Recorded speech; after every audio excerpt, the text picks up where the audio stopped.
Right, apologies for the lateness. I was a bit busy with food and stuff, so apologies for that there. And I've also remembered I've got to put the light on over there. I do need to sort the camera back out to its old position, but the problem is I need to get it glued, and I've not got around to that yet. Considering that I was away for Amiga Island.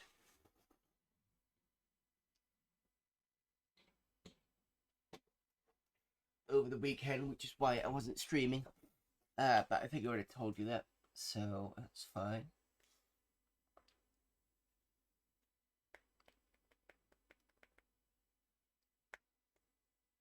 There we go, bit of light. Okay, so yeah, back again for the streaming. So I thought I'd hang on, before I start, I need to say somebody who followed me about a week ago. Let me get that out of the way. I think it's pronounced your mom. Is that your mom? Thank you for the follow.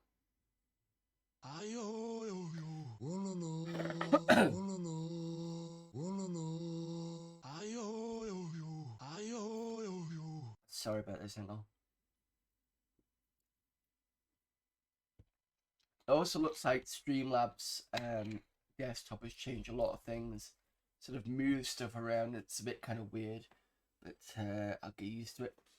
Anyway, so the screen I've got currently is the screen that I took with me to Amiga Island. So we're going to go through a couple of bits there, and then we're going to go onto the main Amiga stuff, and then we're going to go back to the usual schedule. So you can see here, this is what I took. I didn't take the Mister. I took that with me. Unfortunately, I didn't take a picture of me with the setup. Basically, it was Mister. I've got a little monitor that's quite small, fits nicely in the luggage. And what else did I take? I just took the squishy keyboard, which I've got here. It's not the greatest of keyboards, but it works. And I had the standard one of these. I might try and buy another one, a proper zipstick style one. That might be a better idea. But I usually have, one of these, because Final Fantasy VII is the reason why I have one of these. And I've stuck with this ever since, so I've not changed that sort of setup. So when I was setting, I was doing a lot of setup on here, and I've just realised this is not. That's better. Sorry, I've got a button on here that changes the the sensitivity. So if I kind of do this and this mouse does that, I know it's on the wrong setting. So basically, I remember I was setting this stuff up, and I've only added a few bits because I've kind of half broke it when I was playing around with it on the weekend. And one of the things I've done is if I reset it, there'll be an image that loads first. And the image that comes up is one of the photos I took at Amiga Island. So that's what loads up. I wish that was loaded up a bit quicker, but it kind of doesn't. I sorted out the iGame directory, so most of those work. And I also found out on a Sunday that you can actually have a CD drive here. So if I put on, let's go for Amiga format 6 because we've not seen that yet.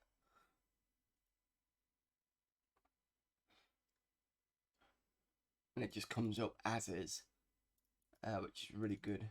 I don't have to mess around with this here, which remember is the disting that I use for the Checkmate case version here, and this just loads up really easily, so that's good. And I can get rid of the drive.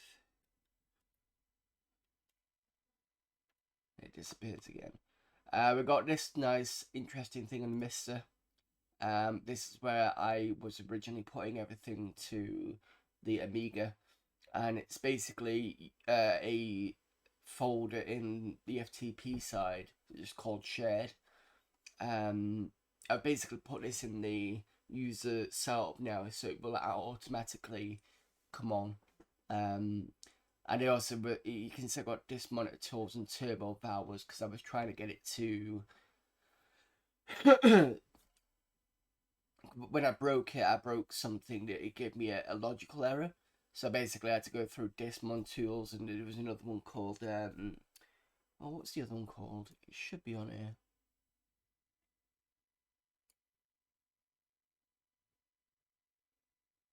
Dissalve is the other one. But I could not figure out what the hell what was going on with it. So in the end, I basically redid my main hard drive, put 2 gig on instead, shared it between that and the original, and just copied everything over apart from the one that was causing the issue. And now it's working perfectly fine now. I added this 3D Lightwave. I might put that on the main Amiga over here and see whether that's okay. Because it was supposed to be I think there was a workshop on this, but I never got to do that one. And there was another workshop on Deluxe Paint, which I never saw, which was to do with coil cycling and how you could do animation with that sort of thing. Fortunately, I didn't get around to doing that one either, because I just didn't get around to it, to be honest. But yeah, the only other thing that's new on this particular setup is the internet. So originally I had a TP-Link, which, you know, the USB kind of Wi-Fi things.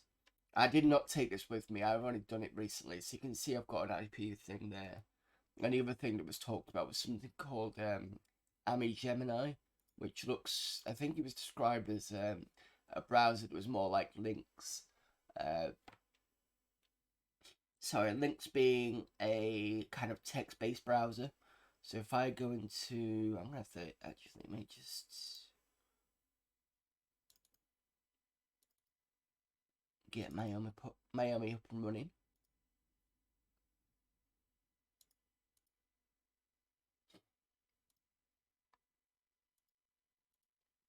And we're going to Gemini.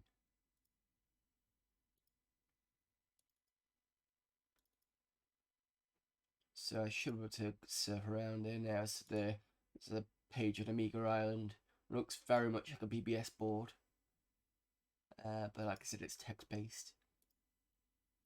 So, is there anything I've not been on that one? Can't do that. I need to get AMI SSL. I've not put it on here yet, but it is on Checkmate Case.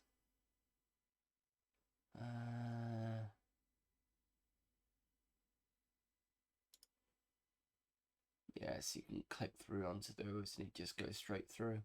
And that's using my current internet stuff.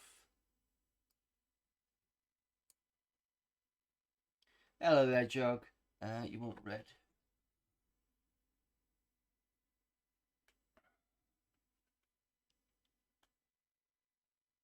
There we go.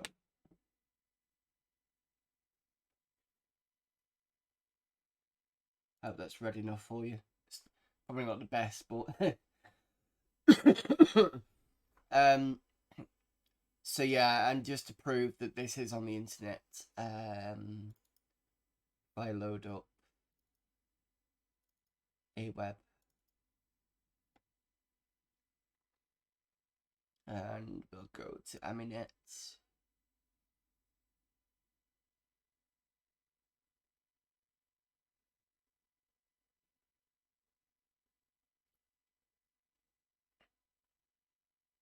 And go to a page I've not been on before.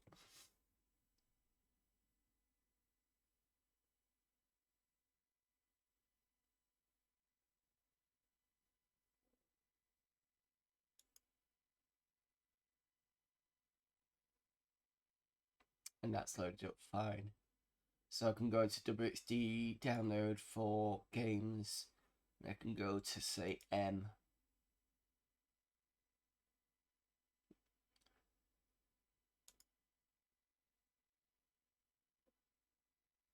And let's download, I don't know, Mad Show. When it's finished.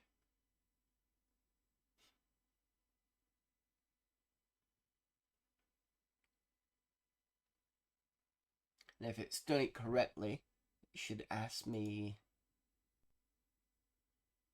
yep, content type, save that.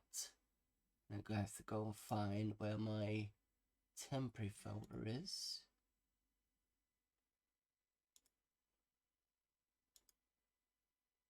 Temp games, save it there. You can see at the top it's downloading. So once that's done, you can show that's the Amiga that's on the internet. So I've got it back on there now. I was a bit worried because I thought that the USB Wi-Fi wasn't working at one point. But it seems to be working now. I just put it in my main machine for now, and it did work, and I put it in there and it's picked it up, and I'm happy. Because I don't have to mess around with drivers or anything like that on the Mister. It just plugs it in, just goes. So it's something that I need to remember to take with me next time I go to a convention, maybe with the Mister. I definitely am going to go back to Amiga Island, but probably won't be next year because I did find it a bit too close to Christmas, and I kind of want to do alternate years as well, because that'll give me time to bring maybe something new to the table, or, you know, if I were to get around to doing some programming or anything like that.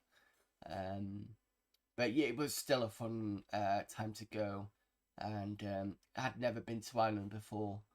So when I got off the plane, we were straight in a coach, and it took 2 hours to get to 2.5 hours, something like that, to get to Athlone, which is in the middle of Ireland. And then I'll see if I can find some images, because I did put some on the internet. So you've seen the one that I load up. I'll show it up again as a bigger version. Let me just try and find the photos. I didn't take many photos, to be honest.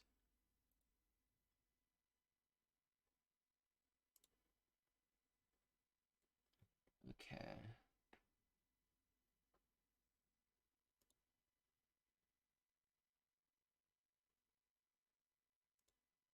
In fact, I only took 3, to be fair. You know, it took a bit more, but it was more kind of like in real life type stuff. Nothing really amazing. No capture.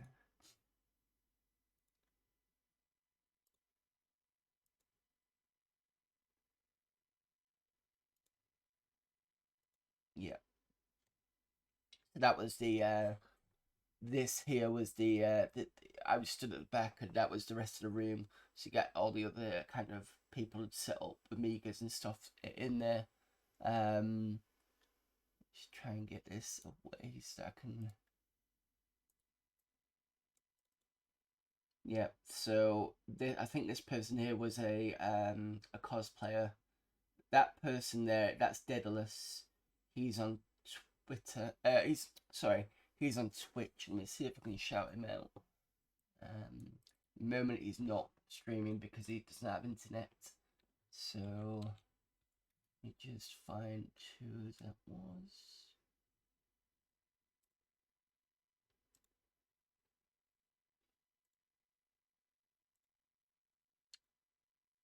Followers list.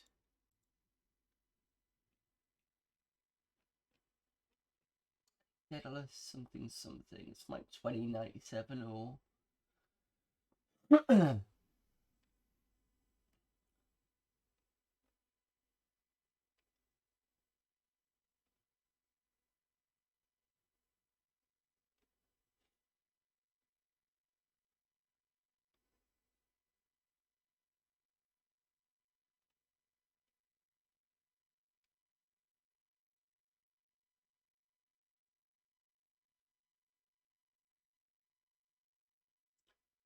Where's it gone?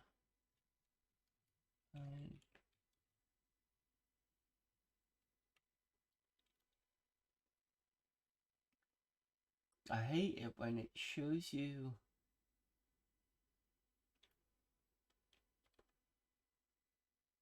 No, not that one.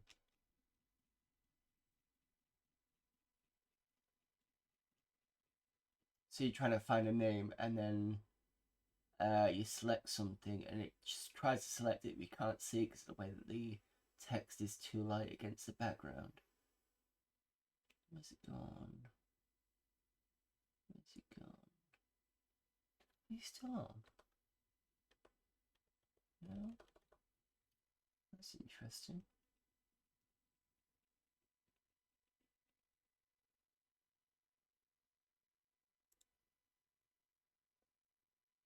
Give me a moment, I'll try and find the person.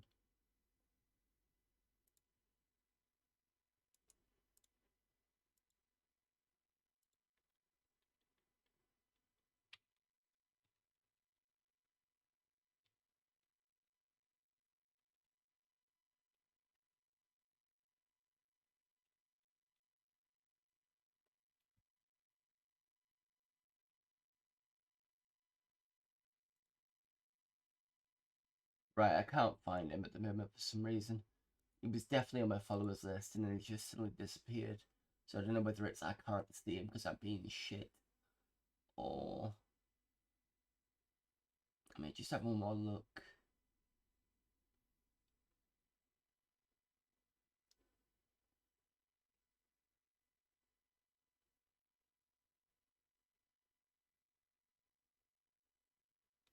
Actually, he should be on.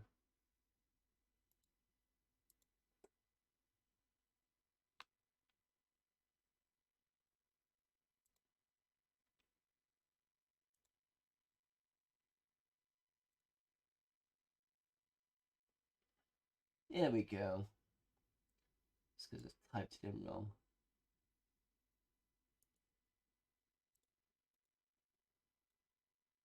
Copy, done that. Right, sorry about this. So, that's the person.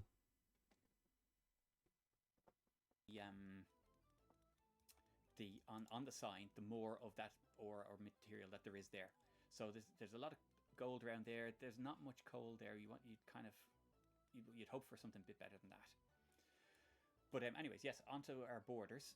So to expand our borders, we have to build a military building. So we'll see what we can build. Here's a nice spot right on the edge corner here for building a small building. And so we click here to build, and this guy here. Right, so that was Daedalus, who was playing Loose Settlers at the time, and that's him there. A few of this person here, I think that's Ian Griffiths from Amiga Addict. And a few other people that I've spoke to on occasion here and there, but I don't know the names of. So this was the opening ceremony. This was obviously a pint of Guinness because I was in Ireland. And the taste between here and England is very different. So in England, there's a joke that basically, because Guinness is so heavy, it's like if you want to drink, it's more like breakfast in the morning. But in Ireland, where it's actually come from, it's a lot of a different drink. It's nowhere near as heavy, and it's got like a sweet taste to it. It's a very nice version in Ireland, and I'd love to have that version again. Over here, we seem to, I don't know why we've got it as heavy as it is, but that's just the way it is. And then this here is Ravi from the Retro Hour, who was playing around with Scala, which is something he likes doing. He's quite good at it, and I think he did say he made a game in it once years ago. I did do a stream of him doing something with Scala, and then I think I can't remember if he stopped it or why he stopped it. But let me go and shout the retro out as well.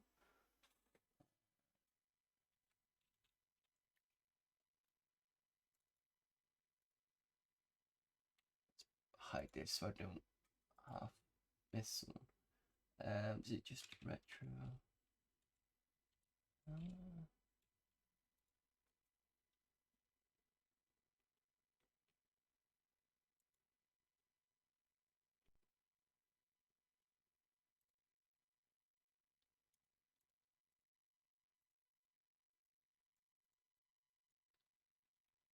That's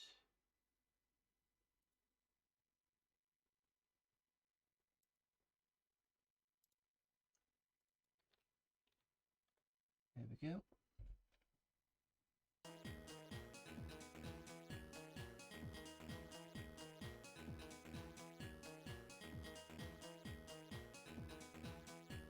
And that's Ravi on his Amiga 600 decks when he's doing his DJing.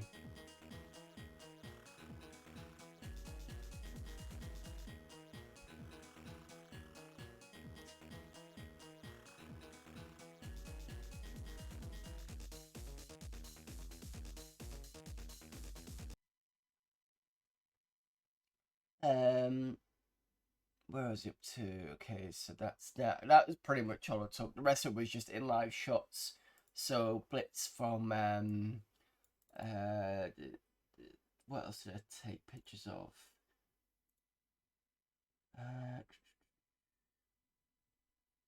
So yeah, that was the last drink out of Kenny's I had back. That was one of the something that I ate on the way back. A really nice kind of Chinese meal with. This was some sort of seafood sizzler with cheese in, if you'd believe that. So basically, it's got that kind of Asian Chinese style sauce, but it's got a bit of cheese in it as well, but not too much. It's kind of got like a light sprinkling, which is quite nice.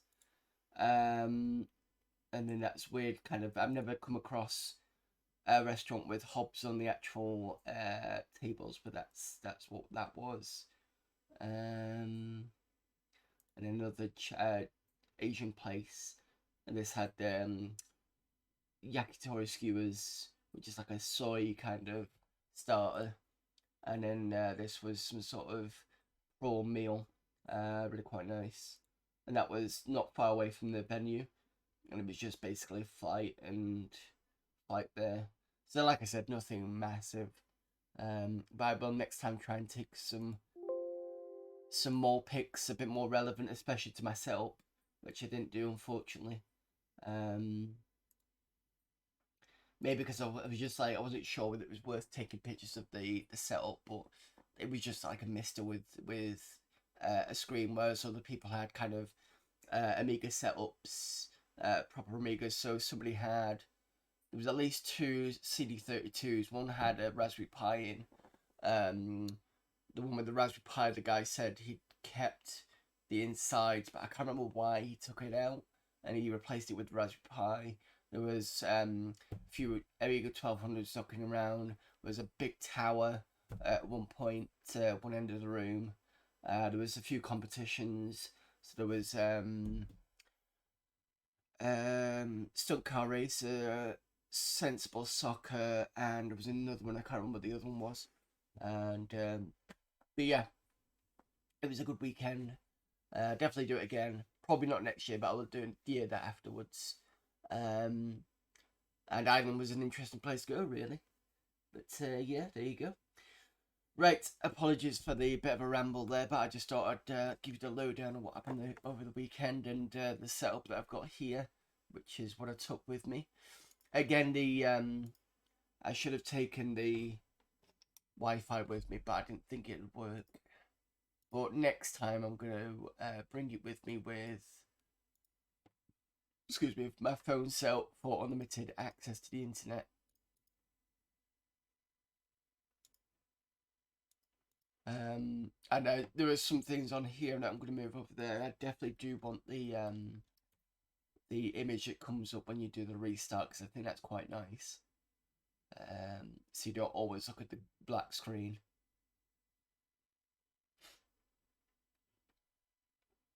So I'll get that moved over.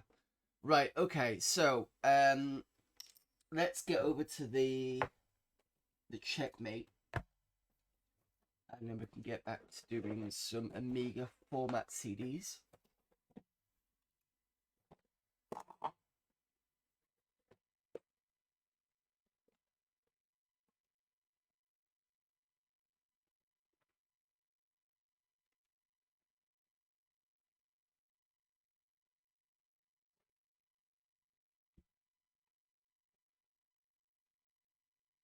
No, that one. This one. Sorry, you didn't really want to full close up there. as for the call wise, I was getting a lot better up with it. So I think today was a lot better.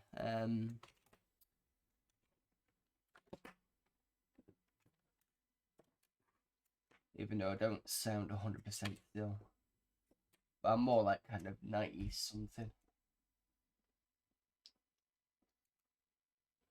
Okay, so just gotta plug in this bit.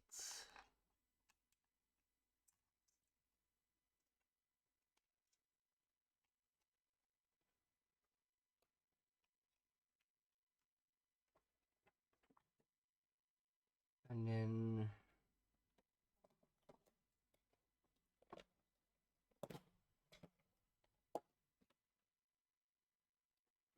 it actually turns on, because I noticed there was an issue at one point last week where nothing happened.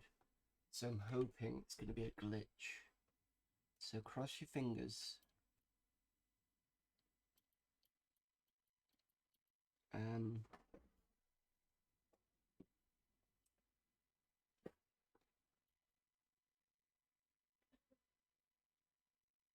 Oh, that looks good.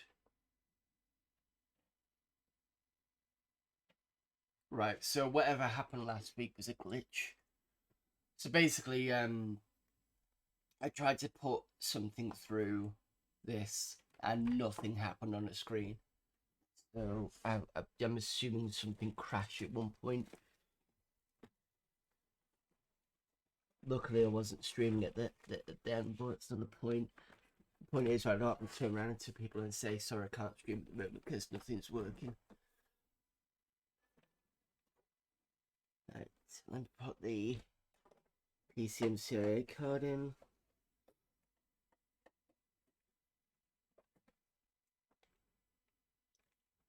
There we go. Right. So we're on CD4 of Amiga format.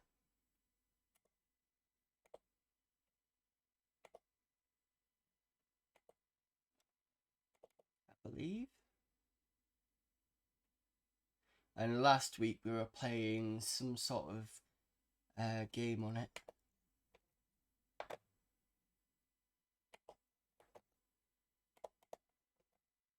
Get the signs in.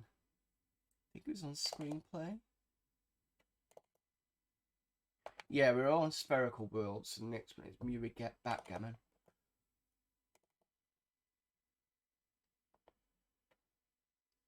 Right.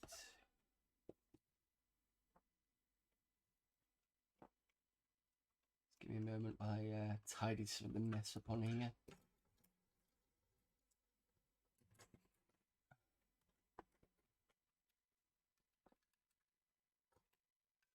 Oh. Keyboard, keyboard, keyboard. Every time I do this, keyboard.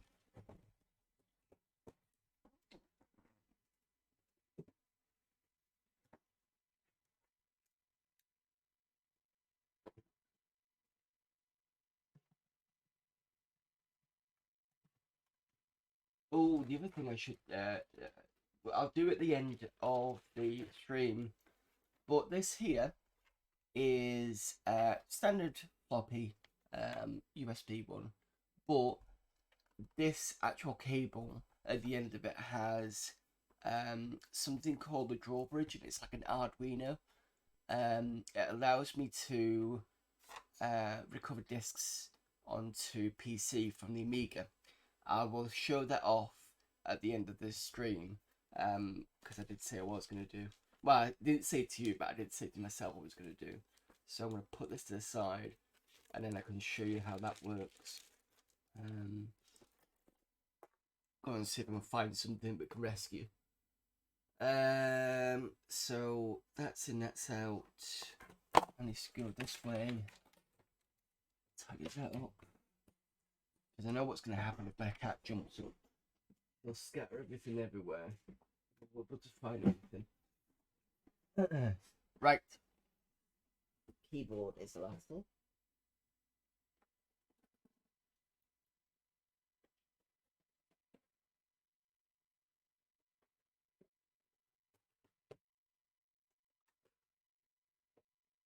Okay.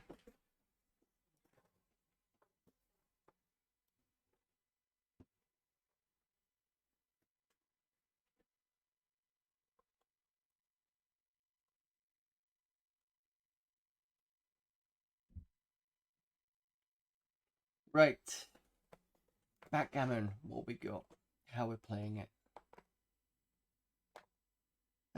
Dice are 4100. Do I just play it again? Calculate next move. Can I reset this?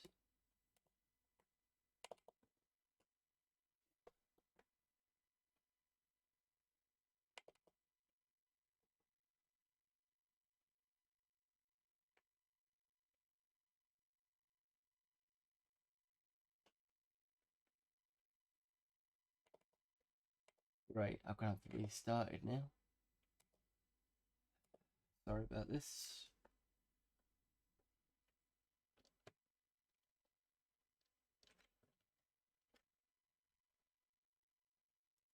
Bit higgledy-piggledy today.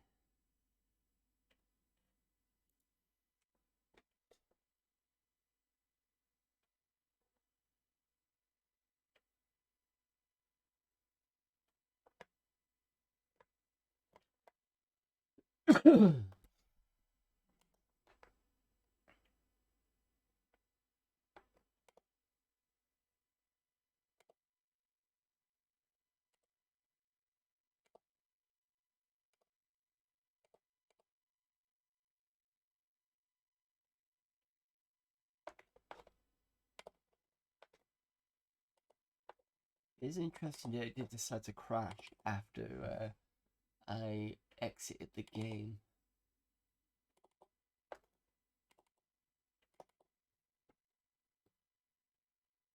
There we go. Right, so it starts immediately and it's moving around. Black begins. Dice are 3200. So I can do one here, one here. So I can move that there. Can I?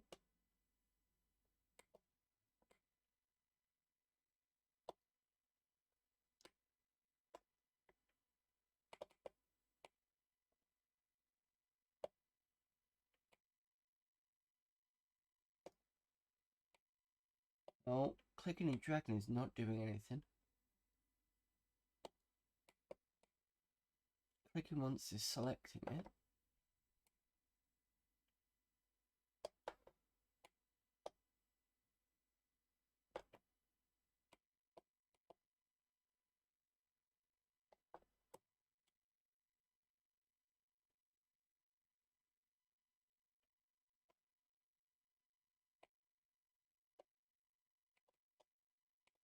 Double click doesn't do anything.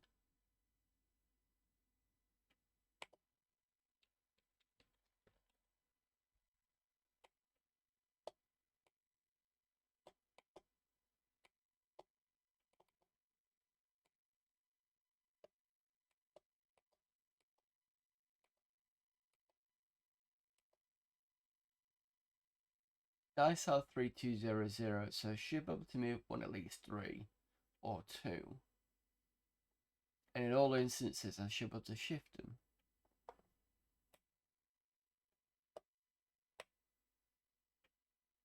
That's a 2. Unless I've got to do 2 first. No?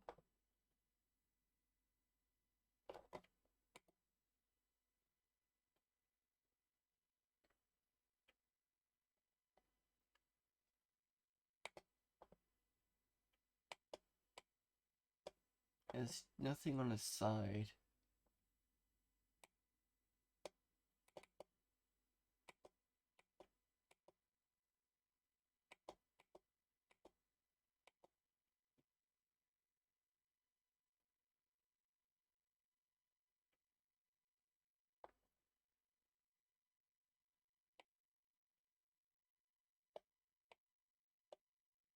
It says white to go.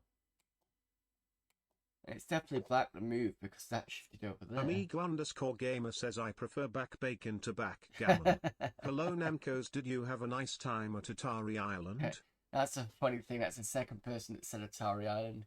Um, the I keep looking up there because the phone's usually up there. The person who rented the room asked about Atari Island. I kind of half corrected him, but yeah, I had a nice time. It was pretty good. It was nice to have actual Irish Guinness that tastes nowhere near as heavy as ours.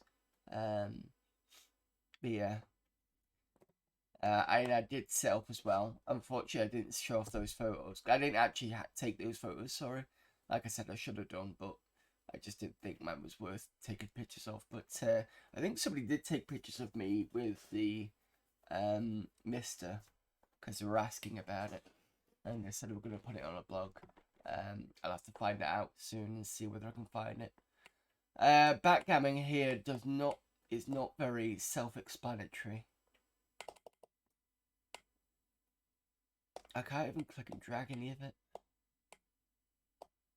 No. Right. Unless there's documents here.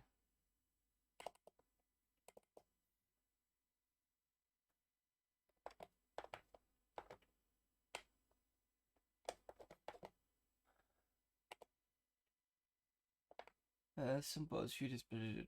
Whole game is very simple and intuitive. No, it isn't. At the beginning of the two dice are thrown. First one for white, second one for black. The player with the highest pip starts. The human player has to click on the start field first, and then on a target field. If the move is legal, it will be shown on the board, otherwise the screen will flash. So it is click and click. Right, okay.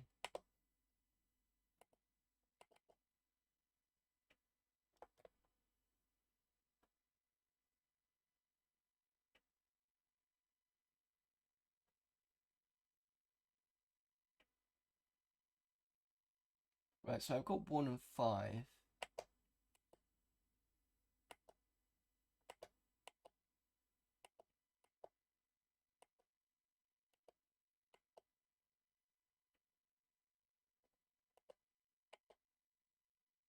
It's not letting me have any... Oh, wait a minute, hang on a minute. Is that because I'm going this way, not that way? Wait a minute, this is my stupid fault then.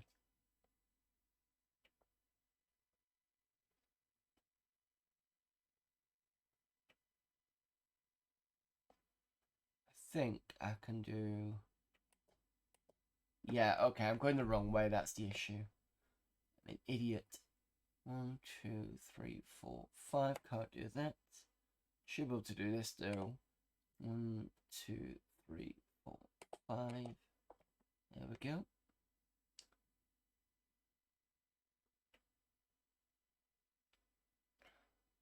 So I've got 4 and 3. The other issue with my screen on that is I can just about make out what that is. I don't think you can. So it would have been nice for an outline around these. 3 goes there. Oh, I'm going to do 4 first.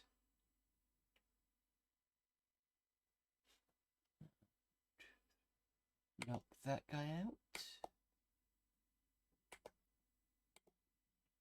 Can't do that. Okay. Fine.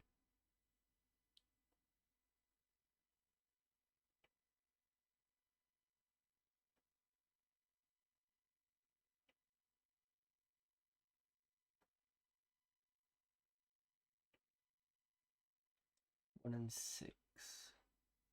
So I think click here. Go there. No. I can't go to 1 and 6.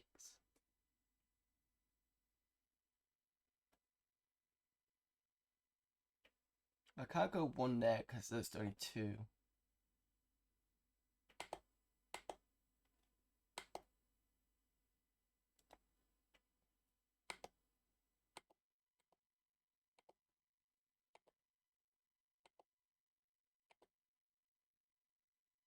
Um,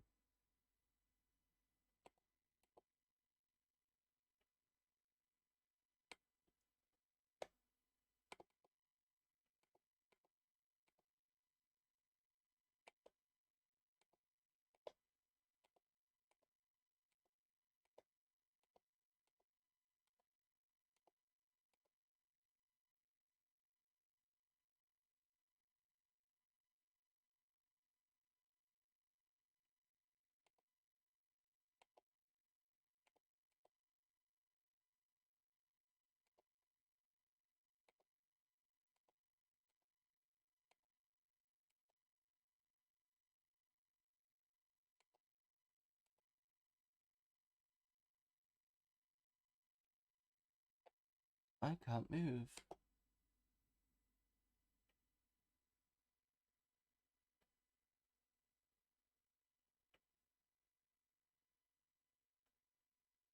So it looks like the computer's gonna move for me. Possibly. I don't understand how that worked.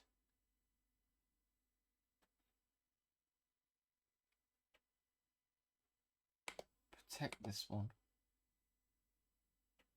Or do I...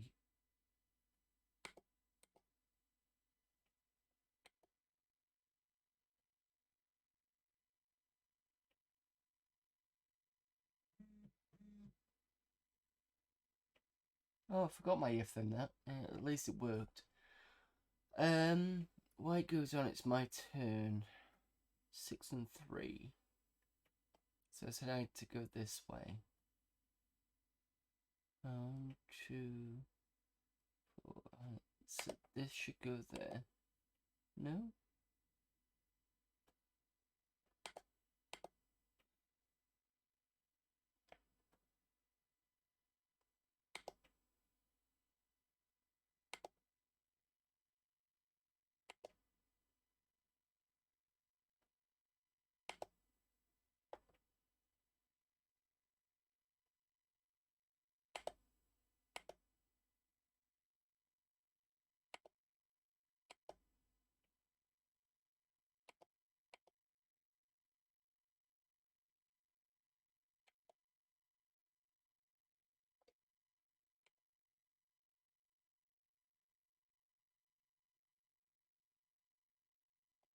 Am I going this way? Okay, I'm very confused now.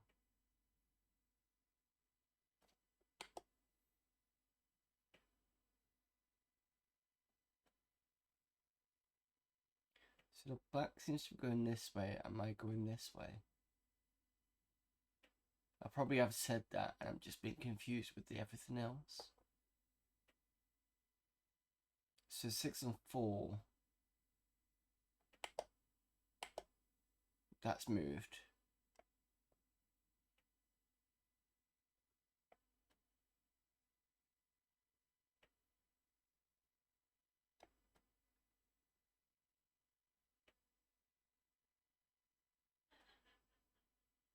Can't move there. I've already done a 4.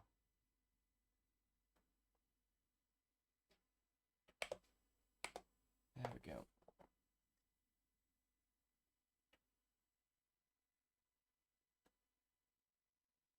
Got loads of 5s.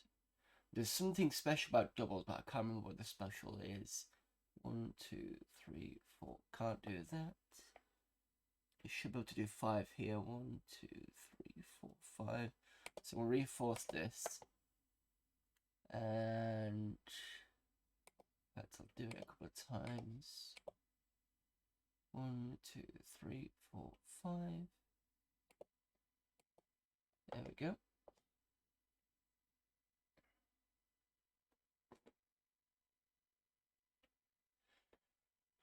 Two, 1. Okay, so that's 1. And I can do 2 there.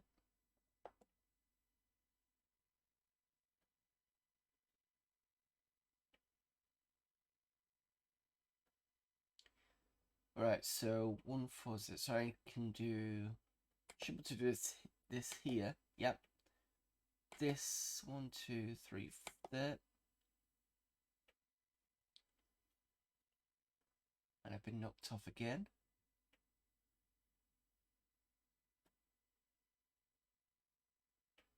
Six and 3. Oh, I've got a raid. Give me a moment.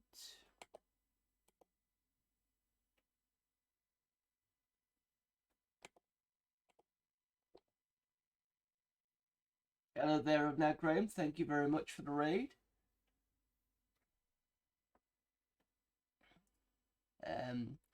Just for all of you that's popped in, I'm just doing some Amiga Monday, back to usual kind of Coverdisk stuff again. I'm looking at Coverdisk 4 of Amiga format.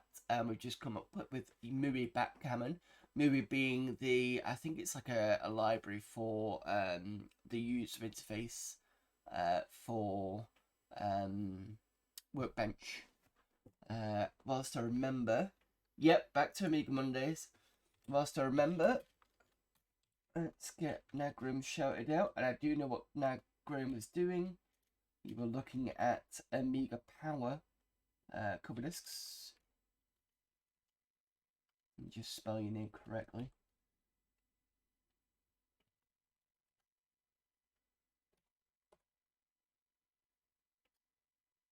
Dead in the pixelator's water. Ah, Quake.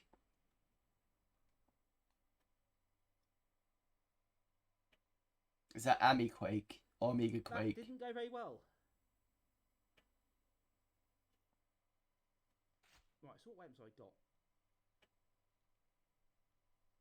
I haven't got a grenade launcher now, have I?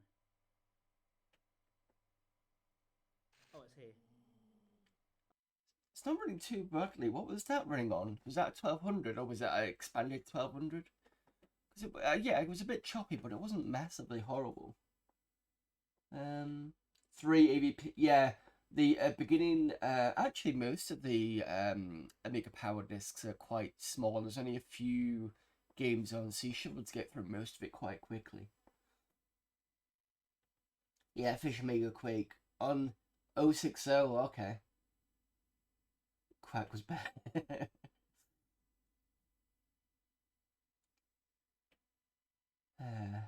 Right, so at the moment I'm going to be going through maybe backgammon. I'm going to see how far I can get with it. It's taken me a while to get me bearings with it because it's not.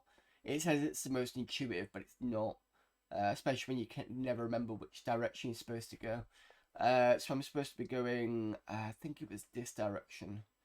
So what have I got? I've got 5 and 6. 1, 2, 3, 4, 5. Can't do 5 and 6 on that one, but I should be able to do with this one. 3, 5, and then take that 3, 6 to there.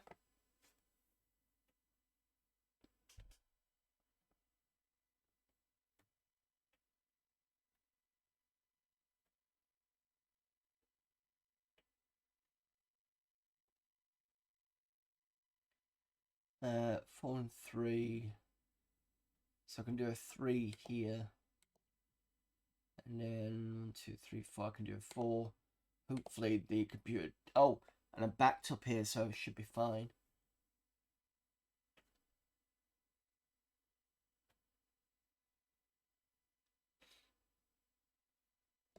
White for 1 and 5. Tell you what, I'll move this one because one here. 1, 2, 5. And then hope to God I can actually get out of here. And that's backed up now. So this one's going to be stuck for a while. 4 and 5. 1, 2, 3, 4. 1, 2, 3, 4, 5.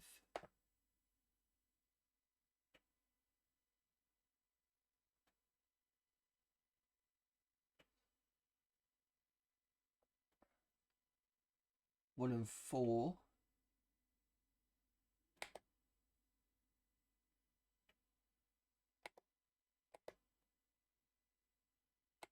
There we go. Now at this point, because it's 6666, it's the 6 one is all these. So 2 would be here, 3 would be there, and that's where they kind of go to the home bit if nobody's ever played backgammon before. And 1, 2, 3, 4, 5. Cool. I can piss off the player by doing this and then shifting me to here. And he's going to go all the way round again. As have I.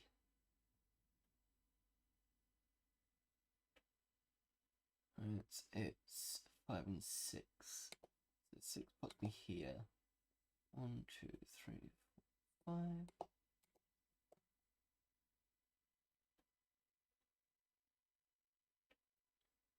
6 and 1. 1, 2, 3, 6 there. And push 1 that.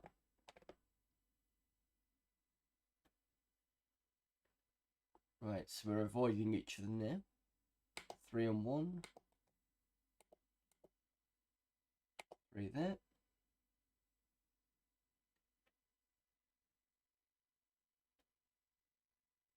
Problem is I've got to get both my counters onto this side before I'm going to start doing this. Which means the computer's probably going to beat me first. But there we go.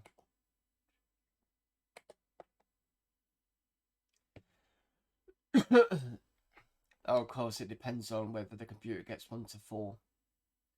Because it could be that they get really big scores. That's 3 there.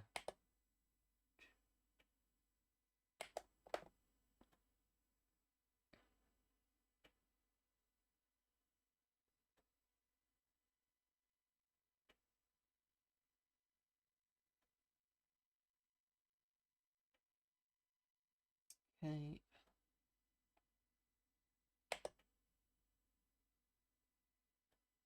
Six there. 4 there. Computer's going to win on the next go. Not a chance I'm going to get there.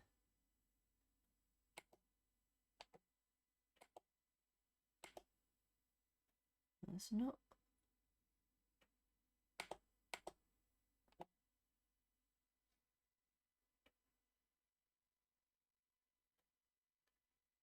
And there you go, that's maybe backgammon. Right, next game. Knockout 2.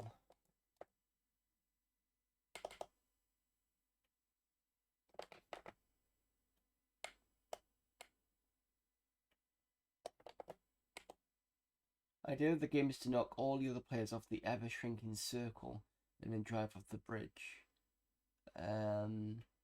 This feels like I've played this before.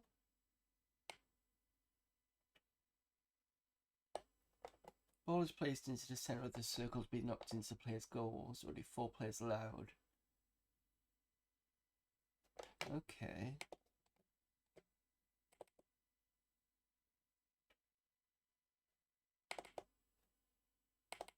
Try this. Yes, I have played this. I thought I had.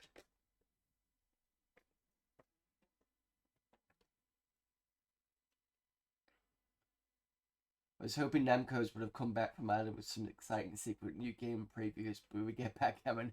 Well, to be fair, Hoffman was on. Not Hoffman. Someone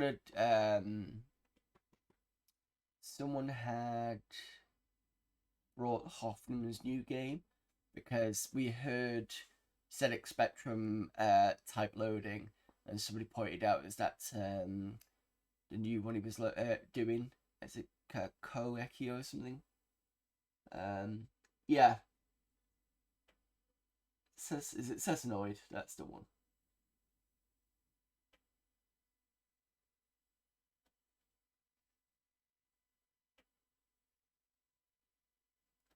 Yes, Nivrig was another person that turned up. Yes, I do remember.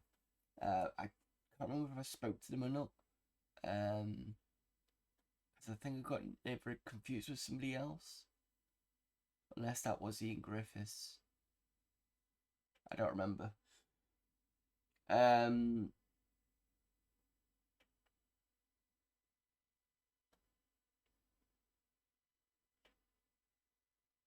I did actually, when I was looking through the other Amiga format discs, 5 and 6, I did come across some more emulation stuff, so that'd be good to look forward to in the future Mondays. It'll probably take me another couple of weeks to get through this particular disc.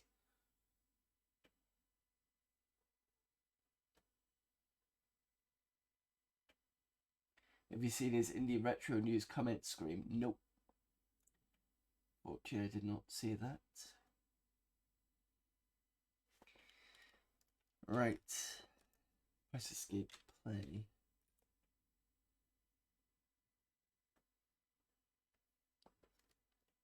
Yeah, I definitely have played this. It was on one of the Coverdisks, but I can't remember which one it was.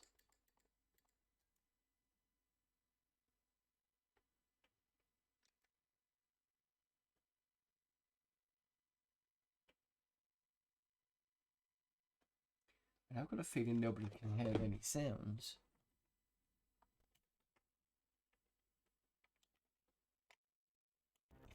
That's why. I'm very sorry. I forgot there was sounds needed to be going on this.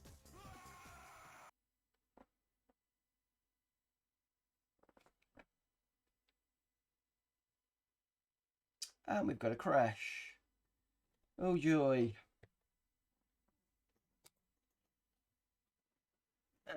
Well, basically that game was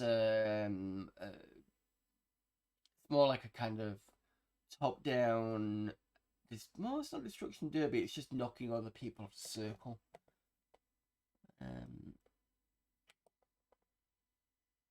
It's an interesting game, but nothing that I was going to go back to. It's probably been on one of these days before, to be fair. Because they do tend to recycle a lot of the games. And then I sit there and go, I'm sure I've played this before. Right, let's try this again.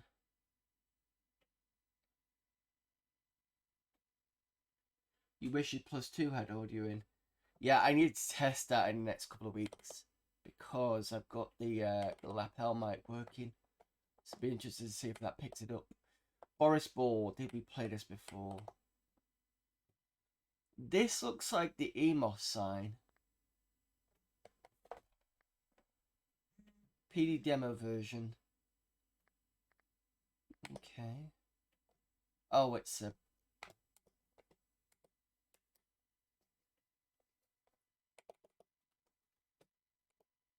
can you let go of the ball? Thank you.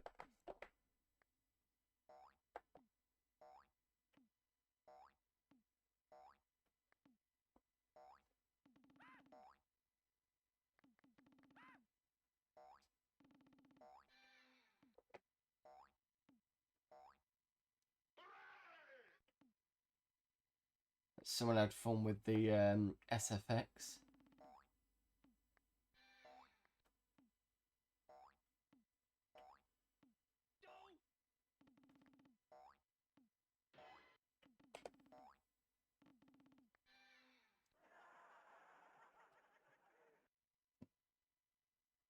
Check if the sound is... Just going to put the sound up a little bit. So in order to get rid of the ball, it's hold down the left mouse button and the right one. There we go.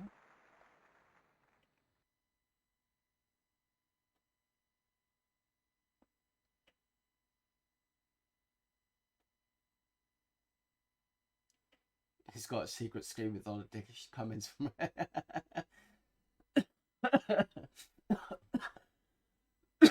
Mega Ball Alpha. I think Mega Ball was a lot. I don't know, maybe.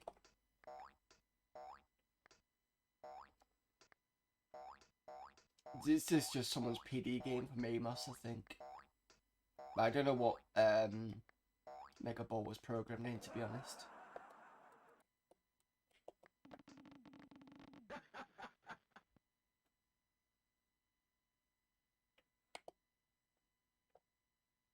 So this is Boris Ball.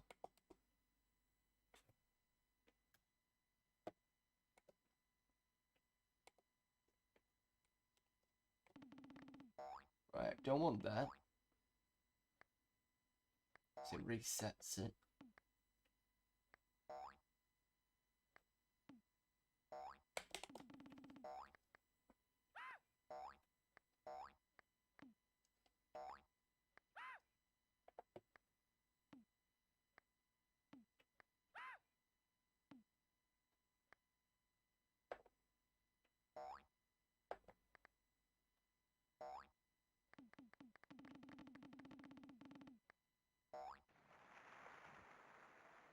Right, if I push it over here... Nope. Oh, I see. So if I hold down the left mouse button, it goes to the end of the bat. I go to the right mouse button, it goes to that side. That's actually quite nice. And then press the left mouse button, and I fuck it up.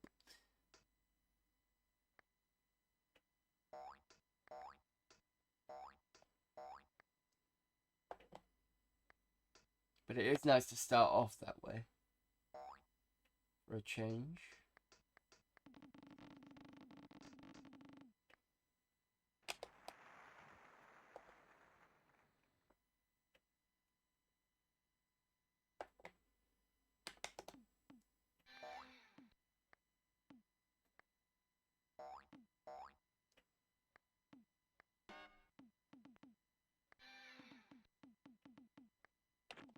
Oh, this is the...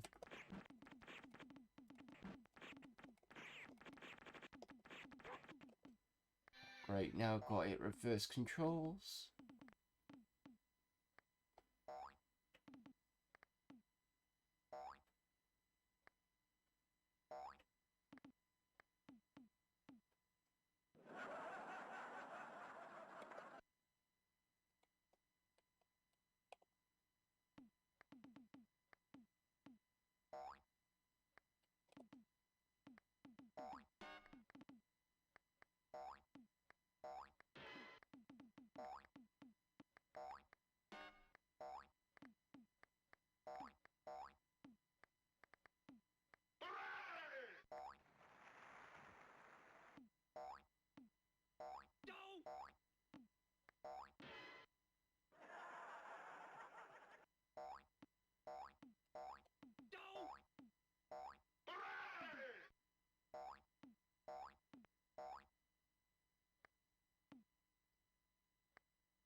Well, it's not a bad pattern ball game. It's got some interesting elements, and it's good for me because I'm not very good at this sort of thing. So, yeah, that's okay.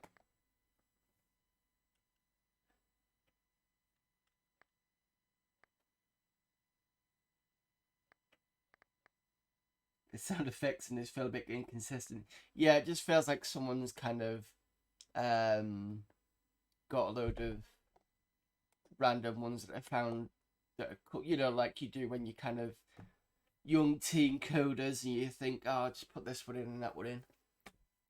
As the game itself, it's not so bad.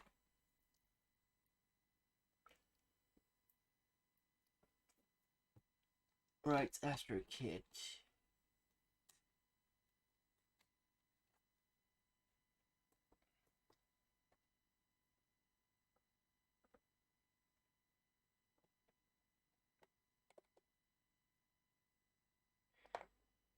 Right, Astro Kid is a Planet of Planet Funk. It's PD. Previously released under the name of Calvin and Hobbes.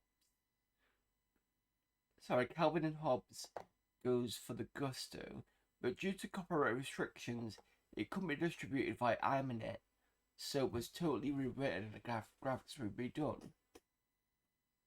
Oh, Calvin and Hobbes is the oh, isn't that the cartoon? Hang on. I'm sure I've seen it somewhere. I've heard of this. Wasn't it the kid and the dog? Yes, I thought so.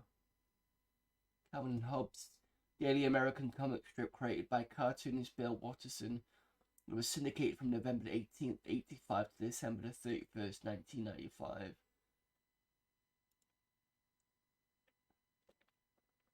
Yeah, it's the... Yeah, I've just seen it on, yeah. Game is a mix of all sorts of game types and different chapters. Sorry, same as levels or stages in other games, but I felt chapters was better for this game. Very greatly in quality, from fairly boring over quite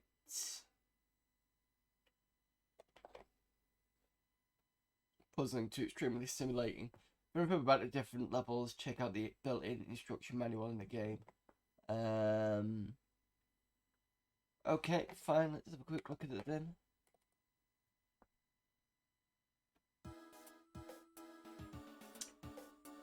That's a nice logo. I don't know if that's taken from somewhere.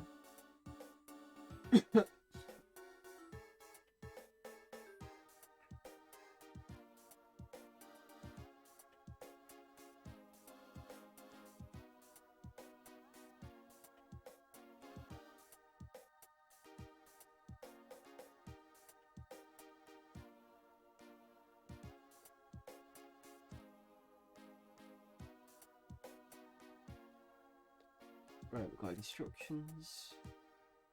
Left, right. Okay. Instructions on how to do.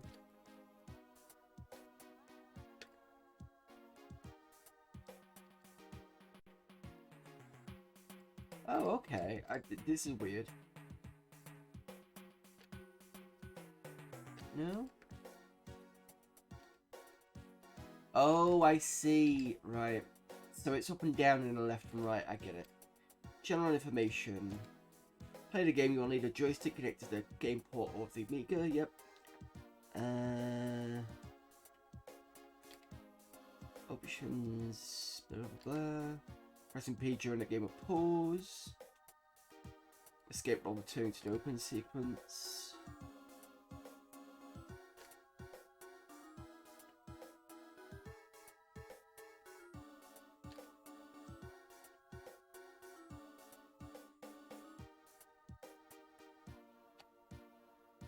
Look out for updates to the game on the Aminet of your local BBS.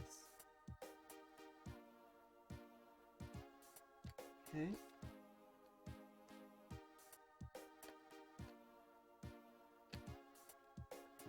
You know what? Let's just try it.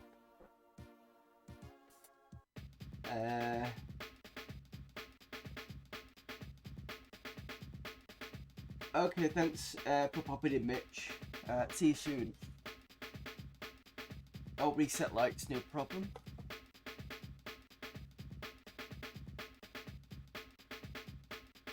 There we go.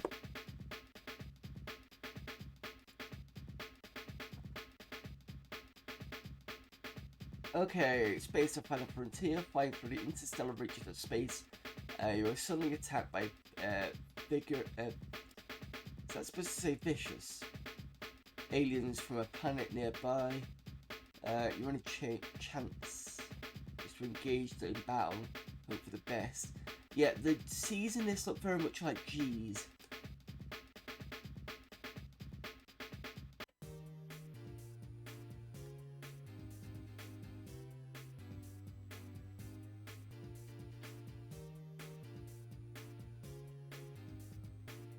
Okay. We're on an on-rail shooter thing.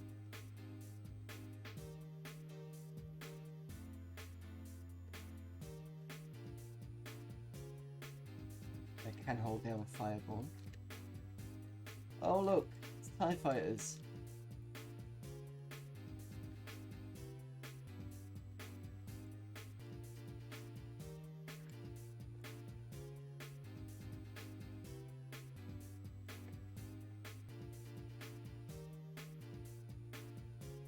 I mean, the graphics are nice, like the background's pretty good.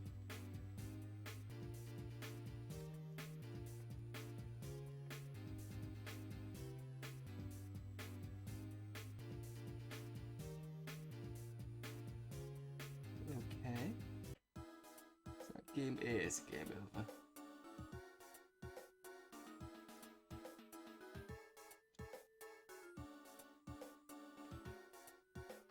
Right, let me have a quick look at what the options are. I've got difficulty there.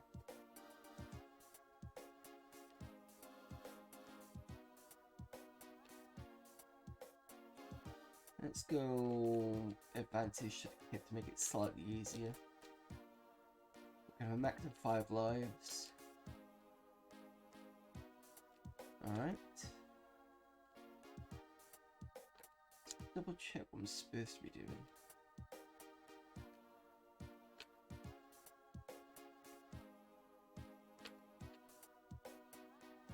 Use the joystick to control the gun sight, pulling in all directions will move. Pressing fireball, result in a blast from the past.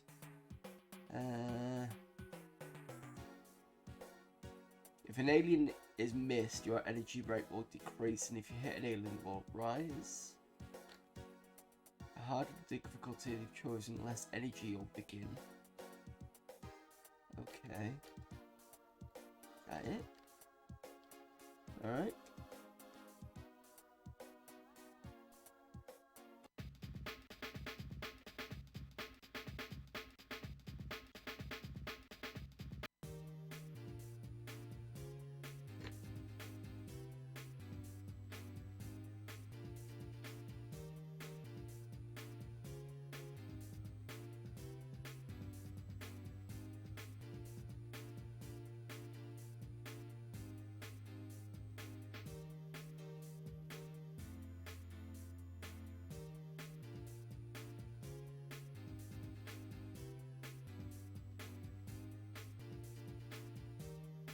It's definitely got some random number generating thing to be bringing the enemies out in different formations. That looks of things. 4 lives.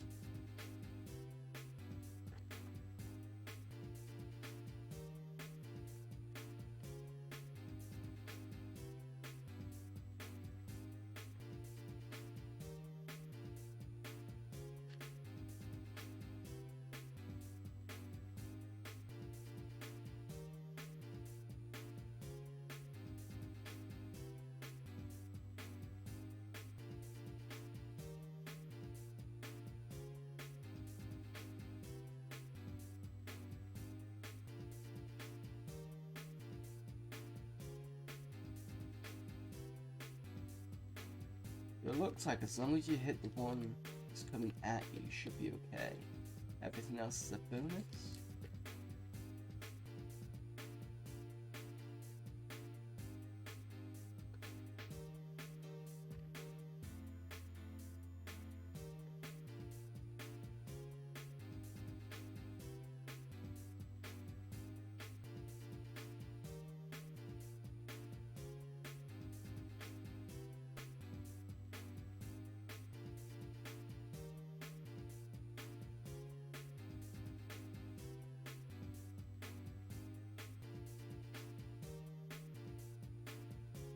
Okay, I'm hoping that was enough for the next level.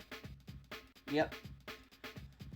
Okay, welcome to the real world in chapter 2. After a horrible crash land, you ascend the once awesome, now completely... Get over here! Ooh. Thank you very much for the sub there, Cat Lady Gamer. 15 months, really cool. Thank you very much.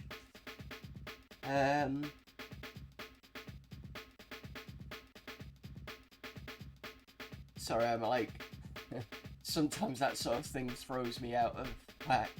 Anyway, was it? After a horrible crash land, we ascend the once awesome, now completely wrecked spaceship.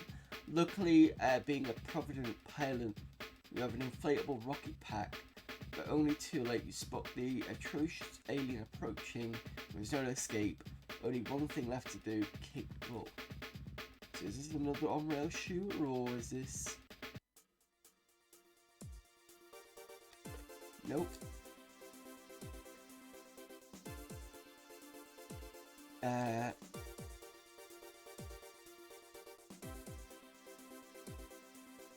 Right, so I need to get the arms. They're flicking.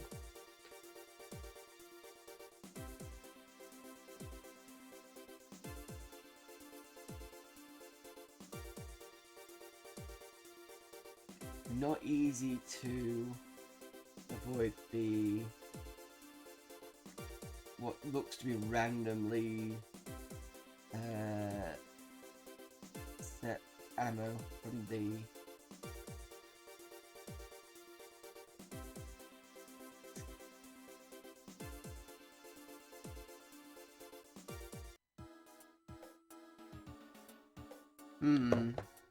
Okay, this is one reason why you don't do random generation of fire, because otherwise it gets like, especially when the ammo is very small. Give me one sec. Back in a moment.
Apologies for that. Okay, let's have another go at this. I'm probably not going to stay on this for too long because it's not very I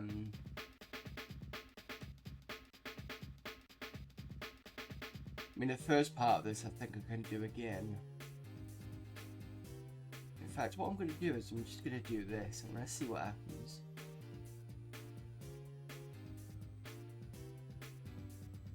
Ah, okay. Is it because my energy went too low? No. It's because I do need to target other bits. Okay.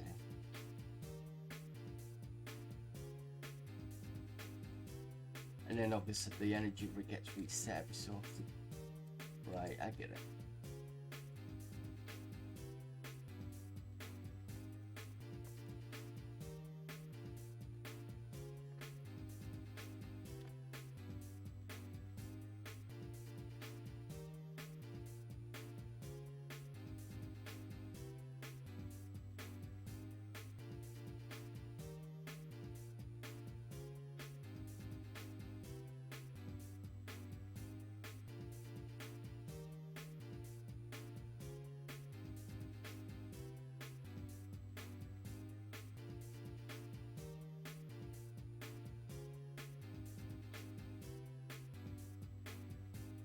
They did say in the instructions that if you shot at the ships, the energy will increase, but if you miss them, then it decreases.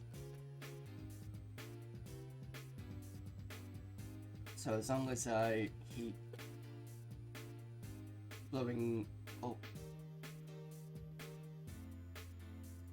the enemies, I should be okay.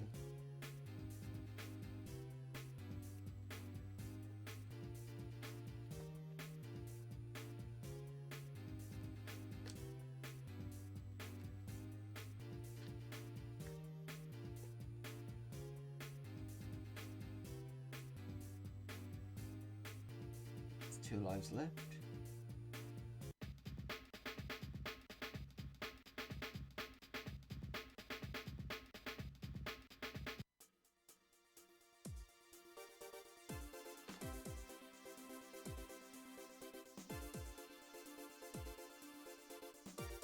There's no way you're going to be able to avoid all that. That's the issue on this one. Unless I do this. Problem is the when you do the jetpack, it just shoots you straight up. Right, I'll have one more go, but that's it. I'll move on.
Let's see if I can get further with the...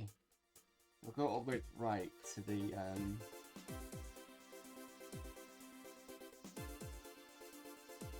Try and stay low.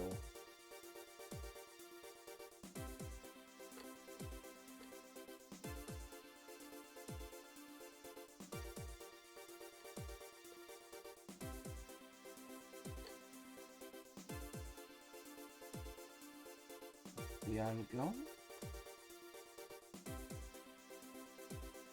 Another one gone. Right, what next?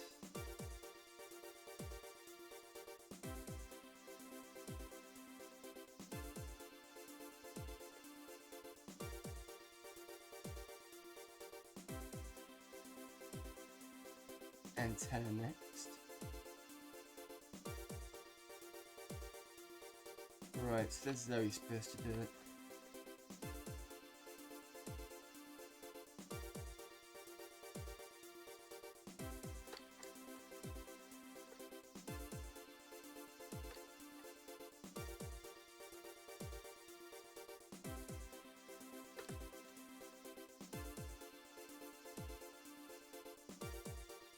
Nothing else I'm flashing at the moment, so...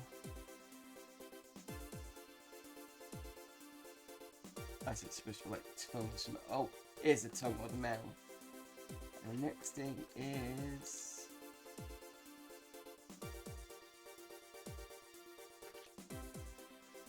the stomach. Lower half.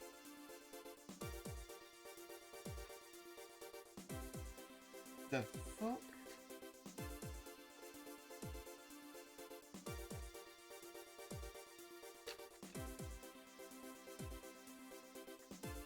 Wow.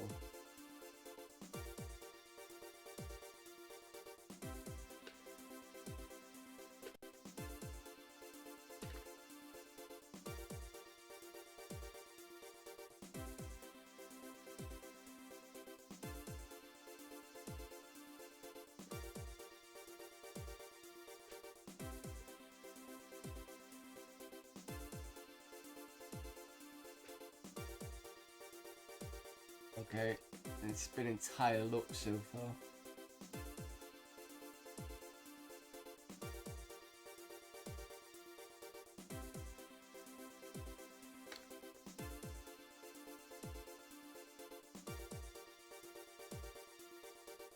Okay.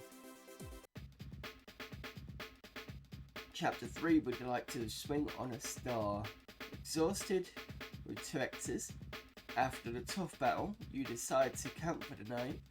Lying on the cold ground, you find it hard to sleep and turning your handheld holographic multimedia video game adapter to play a game of memorizing. Okay.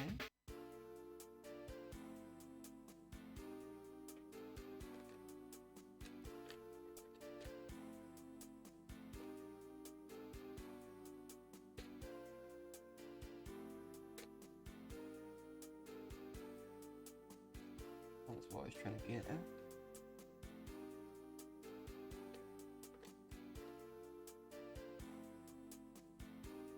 That's green.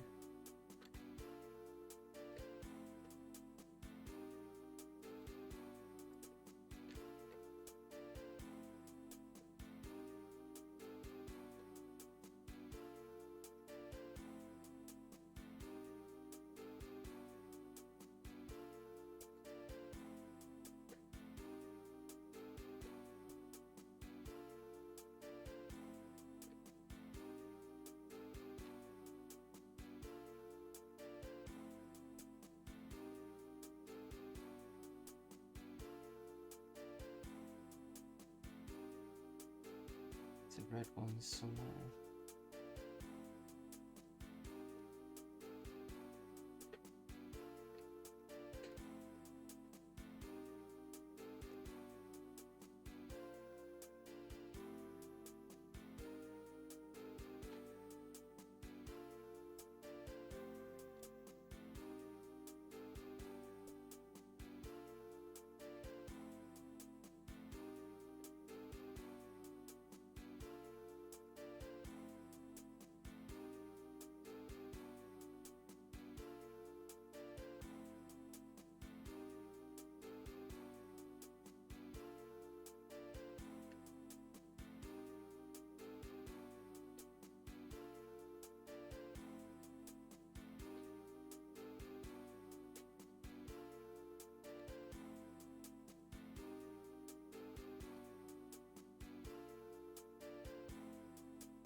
And make this.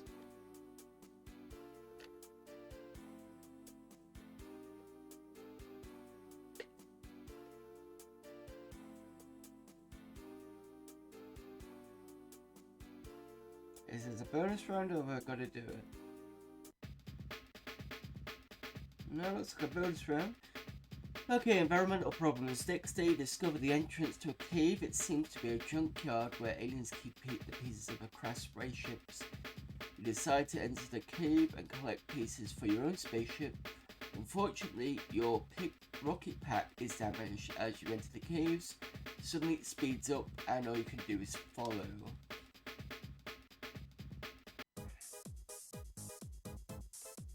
Oh, it's one of these. Great.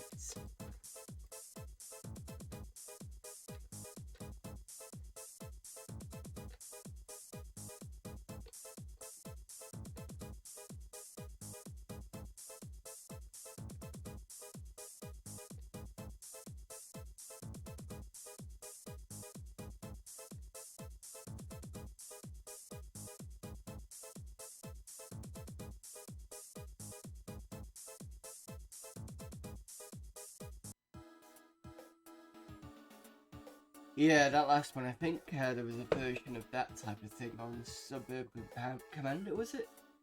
Very tough, those type of levels.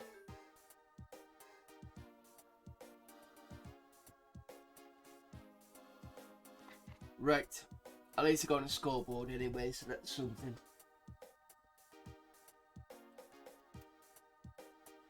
Okay.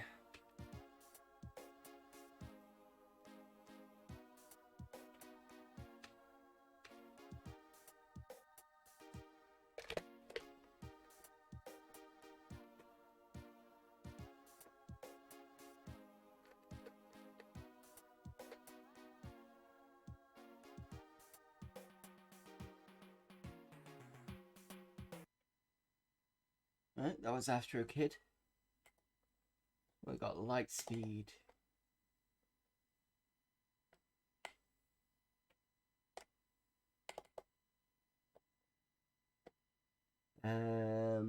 Public domain.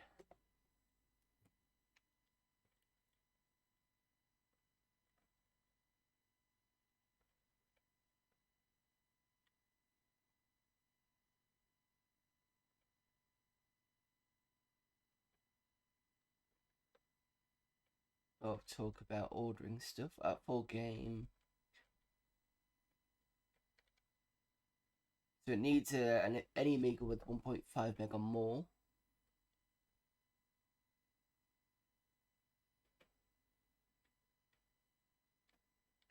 Objects of each other is to tag the orb and kill off the other walls.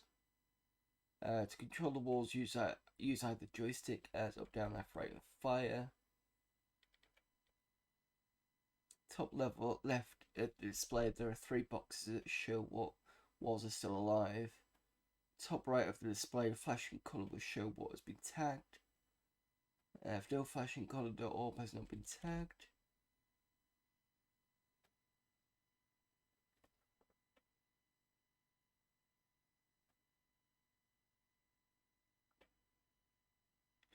Excuse me. Right, I think this is probably going to be a 2-player game.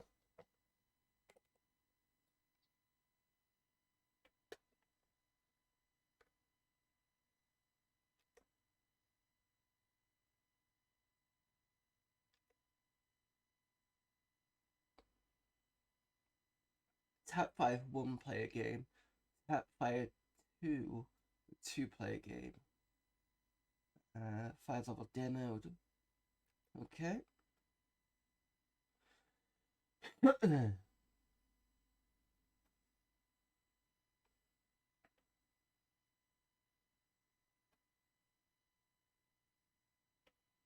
Hello there, Retro Gaming Denmark. No problem, it's fine. If you want to look and you don't want to say anything, feel free to do so.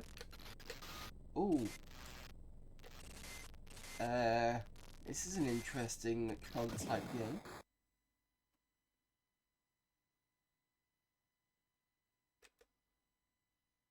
It's usually like you see everything, not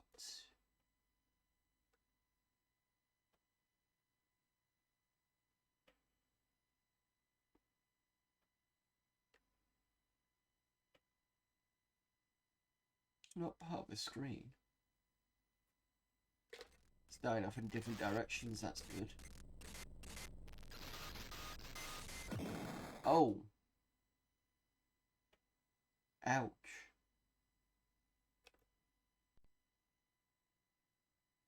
Yeah, I like Cyclotron, but it's a very different way of doing it.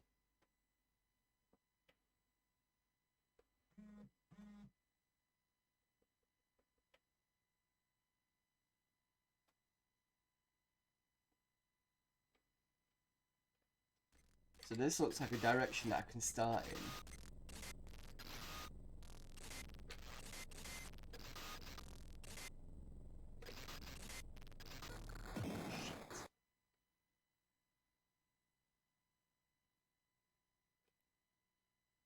It has something about tagging an orb and destroying walls. I'm not quite sure where that fits into it.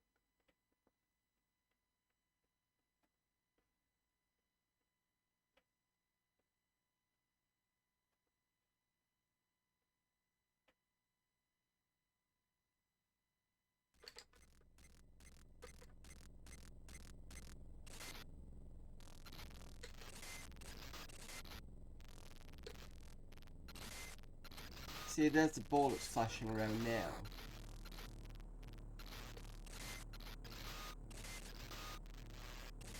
Yeah.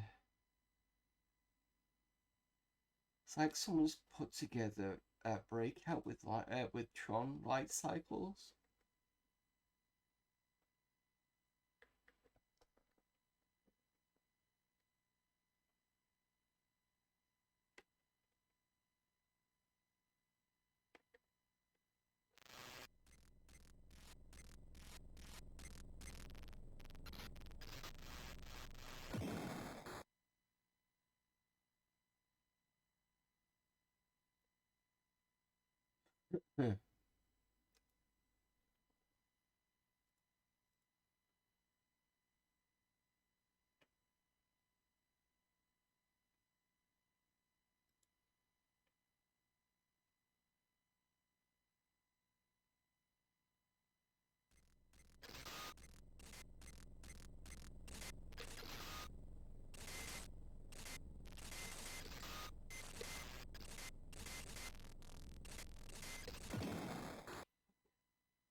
You got the missed FPGA, by the way, for Amiga, tied the unstable 600.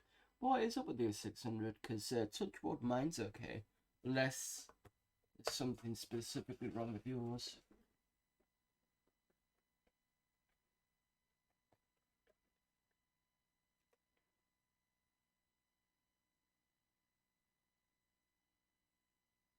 I'm just going to escape this again because I want to just reread the instructions, because I'm not quite sure how I understand how the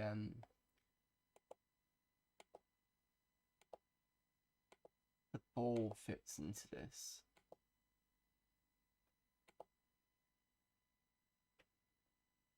Tag the orb and kill off the other walls. Control the walls, use other joysticks. I'm assuming by walls he means the light bits behind you. 3 boxes. Top left, 3 boxes that show the walls that are still alive. Top right of the display, flashing colour will show what ball is tagged. The orb last. 1 or 2 players must have tagged the orb and be the last one alive.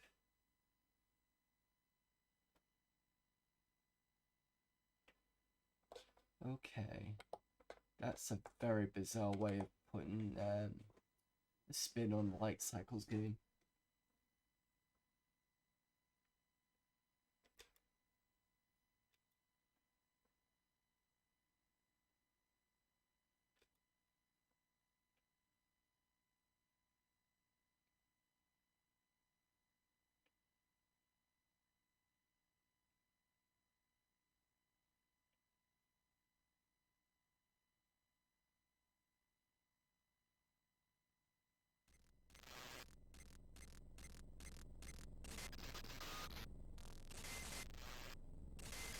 Right, where's that ball?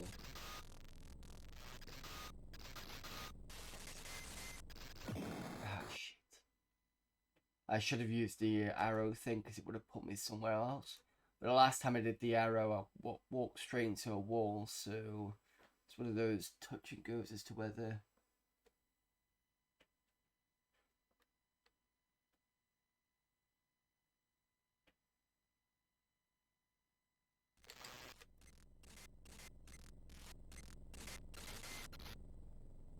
Right, there's the tag I need to...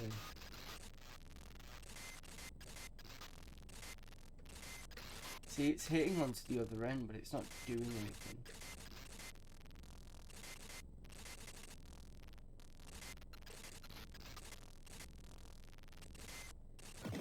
Shit.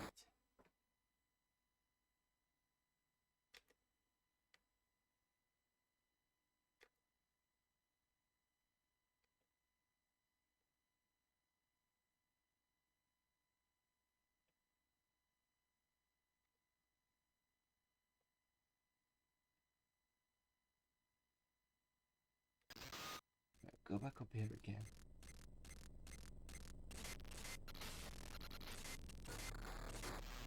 So fire makes me go faster. Oh,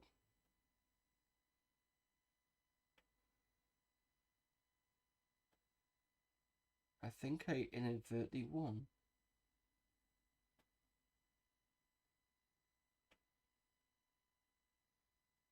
Yeah. I don't know how I did that. I was just lucky. Oh, I was gonna say, you gotta be kidding me.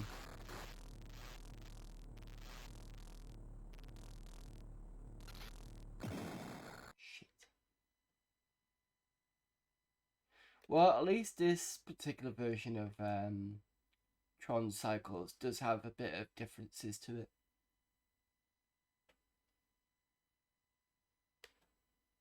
You're just getting your head around certain other things, like the ball that you've got to be touched.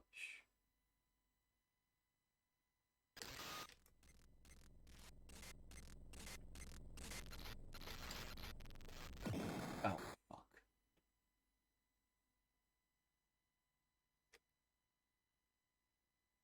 Right, I'll have another couple of goes at this and we can move on. What are we on? 155. Plenty of time.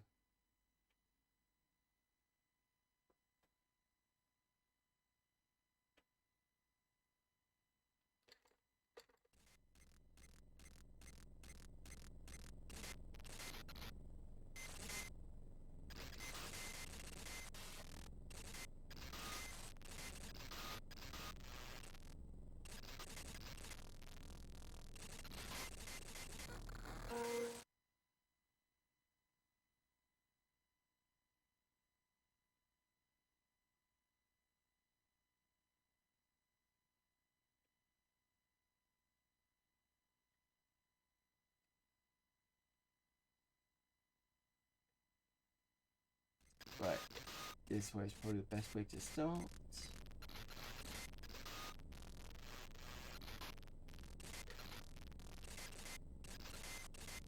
Get you broken, you're broken already. Hang in there.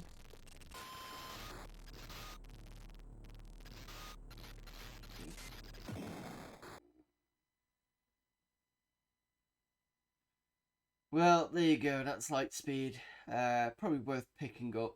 I do like the slight change. But, yeah. Right, R3.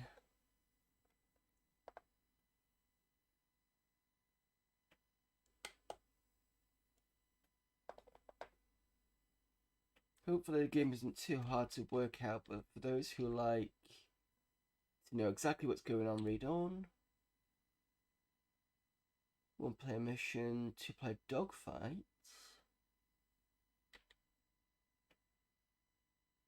Your ship controls chosen on a title page are shown in your console. Up is thrust, left right rotate ship, fire fires, and down fires a homing missile. And then you've got exits.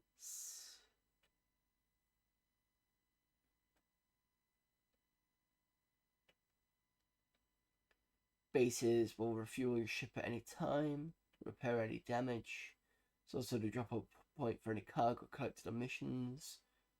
You're allowed to return to other players' base. This will probably annoy the other player significantly. Your base will not recharge your shield. Loaded up with fuel by your base. Do not take off immediately or you will have no fuel, okay? If you need more fuel, you can pick up fuel capsules marked F.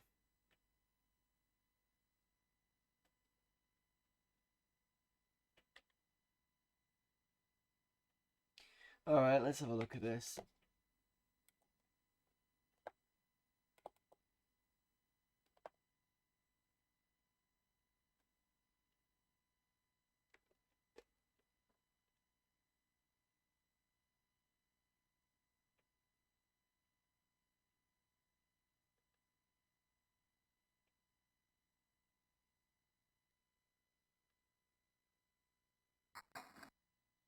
The art of rocketry.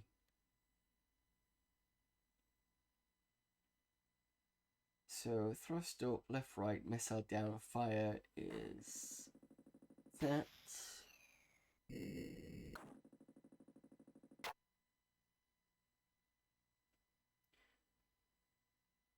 Might sell the Amiga 600 if the FBA project goes well. I wonder if I'll regret it. Like I was saying, what's up with the Amiga 600? Why is it so unstable?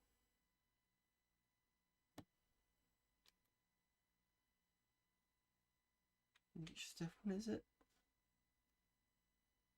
Okay, buy new ship. Fart, insipid, and blobby. Who wants a ship called Fart? This ship is hopeless. A revision that isn't that much better than the original. Blobby ship has a better shield and insipid and improved handling. We got two different classes, Smelly, Squeal, and Spit.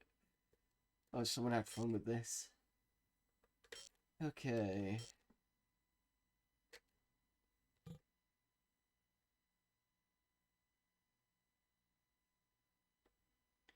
Just needs constant maintenance when I just want to turn it on and play. Oh, okay. I think mine's been okay since I bought it. The only thing that I've got on a 600 was I put a CF card in it. I've not done any other stuff like recapping or anything. Touch wood, it's been fine. I used to use it originally in the beginning of Amiga Mondays when I was doing discs, and I'd use it with the external GoTech. And that's when I found out about the fact that most Coverdisk want to be on DF0, not DF1. I've still got it. It's a good backup at some point. I'll have to have a quick look at it and see what else I need to do with it. I don't think I've done much else with it apart from the CF card. Oh, it's already got an expansion. I think it's got a 1 meg expansion in it.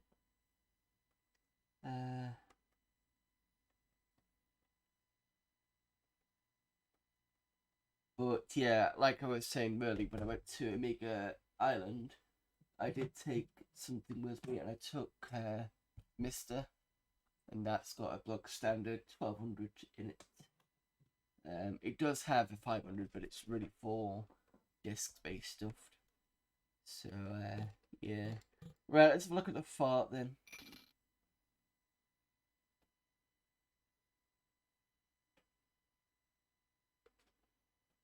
Mine has an 020 in it, but it only takes a small rattle to make it crash. See it very bad. Ah, that's probably why. Yeah, that's the fire mechanism.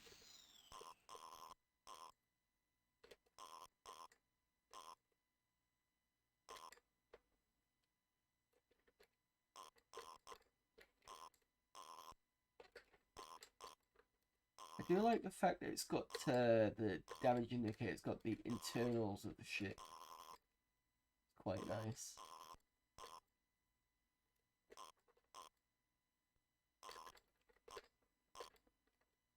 Hello there, Stork.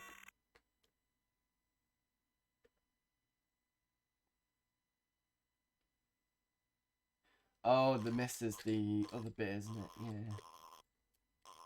Yeah, with the misty, I don't know how long you're going to have to wait with that, because I've heard that the chip shortage is affecting that too.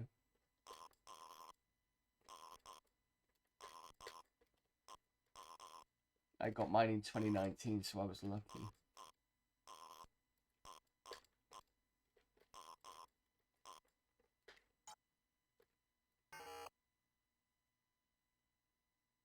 Okay, so what's the next other objective? It's not there. Oh, I can go through here, okay. This is my other objective.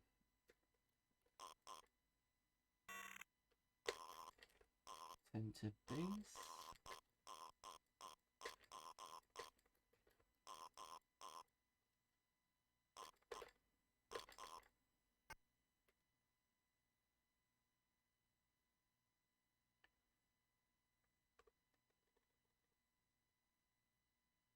Off to bed for me. We'll catch you again soon. Have a good rest of the stream. Thank you very much there, Graham, for the raid. I was going to say something else and I forgot. Yeah, thank you very much for the raid. You didn't have to, but again, thanks very much for popping in. Mist has some decent cores, which are too much for the Mist. Oh, I see. The Mist is like an upgrade to the Mist, is it?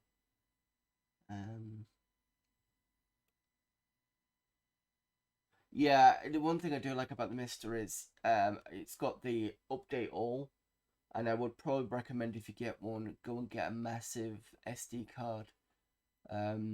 Not the big SD, the smaller micro ones. So I've got, I think, a 512. I've got 300 and odd meg left. Not meg, 300 and odd gig left.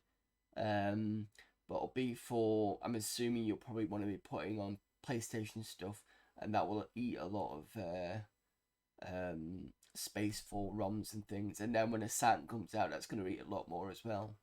So that's one of the reasons why I probably say go for a massive SD card, because then you don't have to worry about space ever again after that. Right, continue what we got for the next area.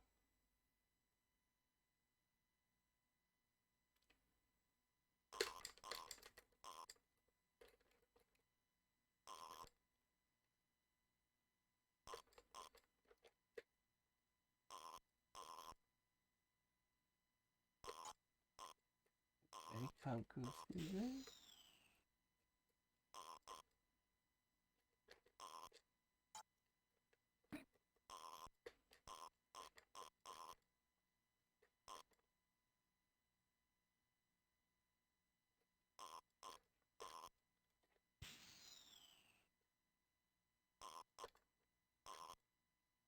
What on earth?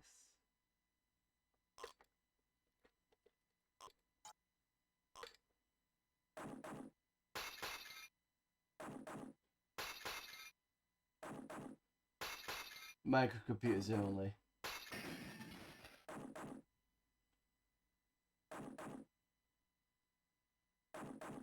Yeah, okay, fair enough. It was just a thought anyway.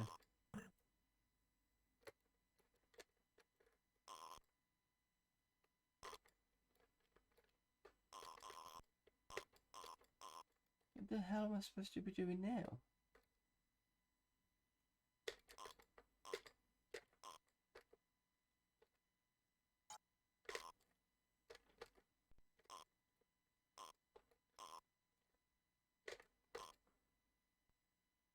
That's the fueling bit. Thrust in the original BBC Micro is good. I think I played a bit of it. I've got no... Can't get through there.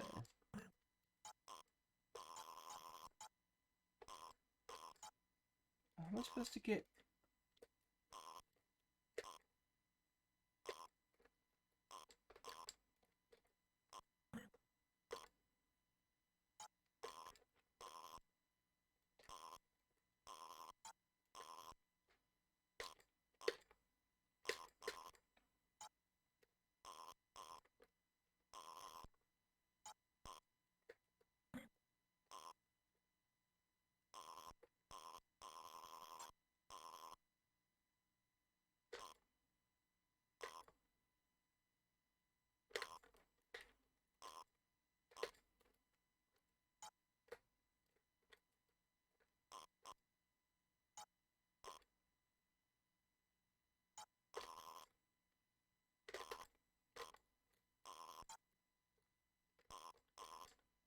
Okay, I'm very confused right now. Warning.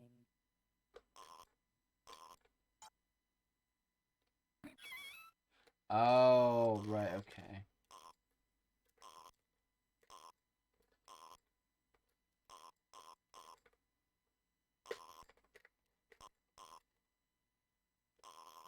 Warning. Oops. That's stupid. Warning. Warning.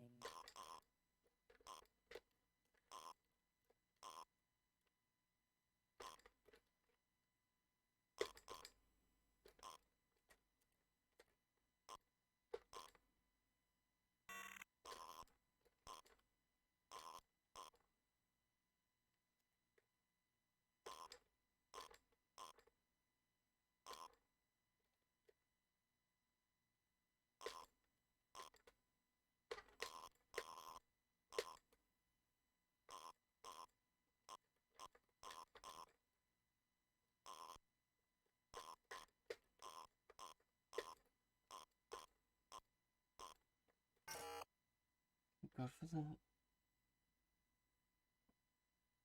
Use the missile scan. I don't know. I don't know. I don't know how to actually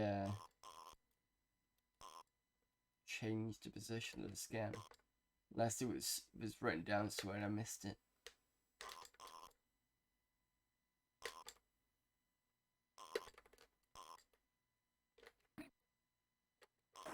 I don't have any missiles left, to be fair.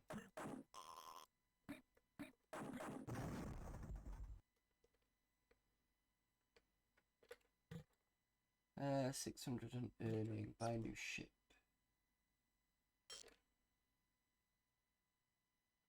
Go for a blobby.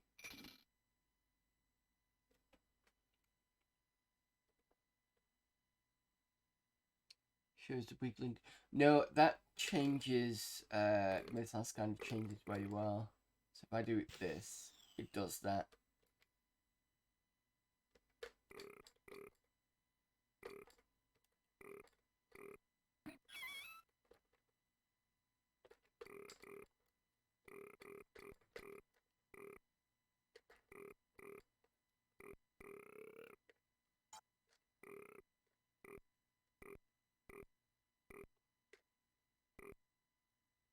You know, for a thrust game, this is actually quite fun. I feel like the effort they've put into this.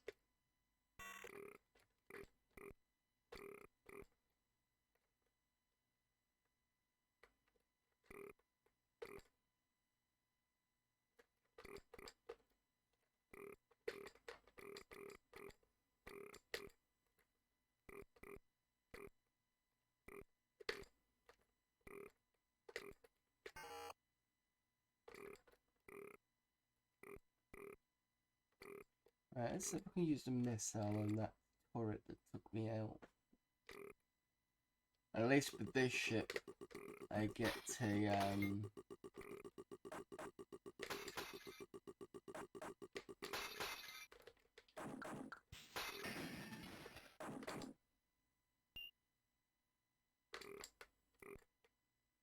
a lot of shielding.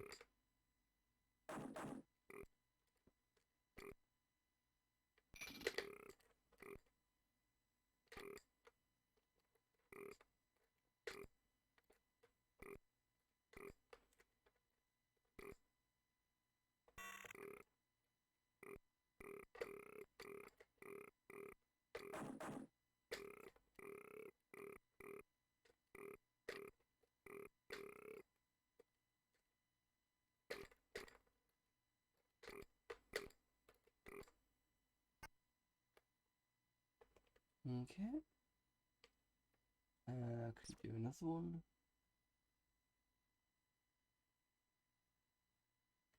Right, so I've got the objective right at the very bottom. Those I've got to collect. Start to get this now. It's a little bit something that I'll be like, what? Wait, what am I doing? Ah.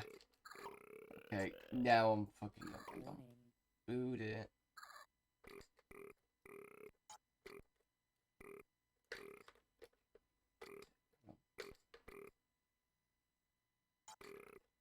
No. Warning. Okay. Warning. Warning. Warning.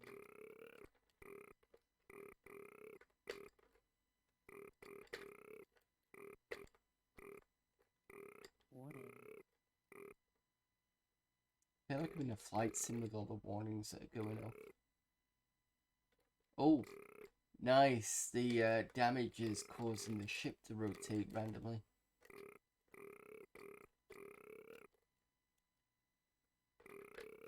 Warning. Shit. Warning. Warning. Warning. No. No. Now it's getting difficult. Warning. Now, come on.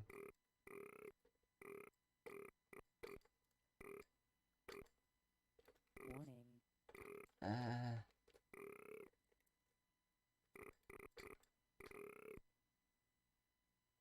Need to get back to base.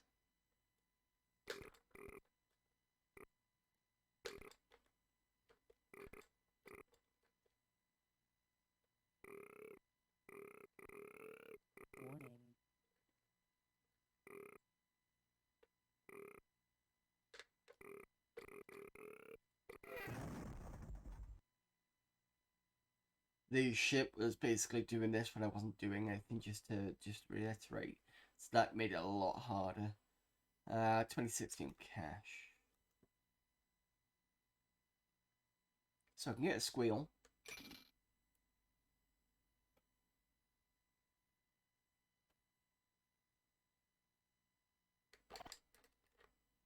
Oh yeah, it said don't take off too quickly. I forgot about that.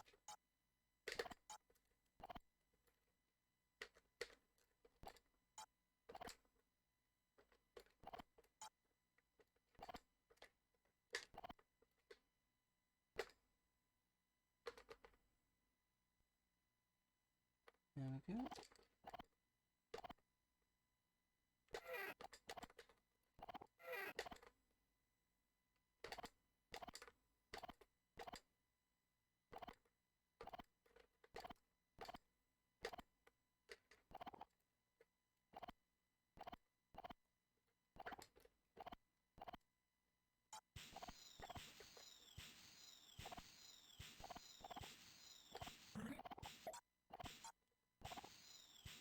Warning, warning, warning. Wow. That was quite difficult. It was quite fun though. There's a lot of good effort being put into this, so definitely want to have to check out again at some point. And it's always nice to go back to Workbench. Okay, the hunt is on.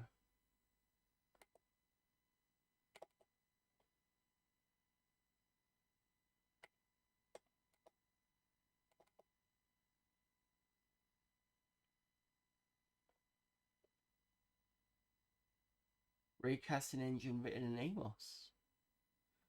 Think Wolfenstein 3D. Dream Duke Nukem 3D. Play the Hunt is on in 3D. Press a key to continue. Oh, this is going to be interesting.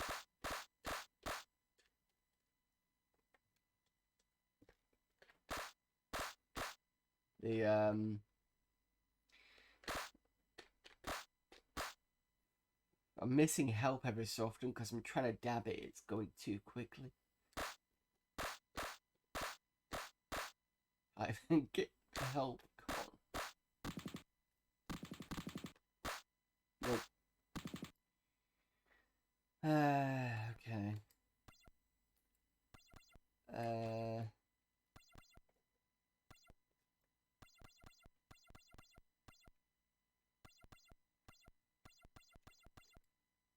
Well, it looks pretty.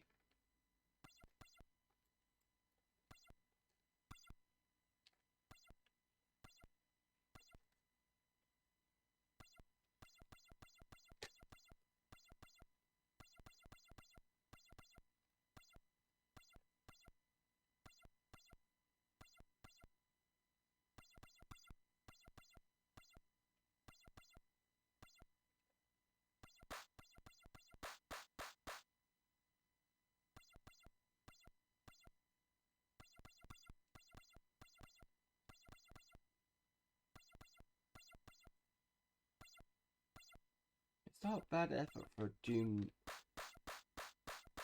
kind of clone in Amos.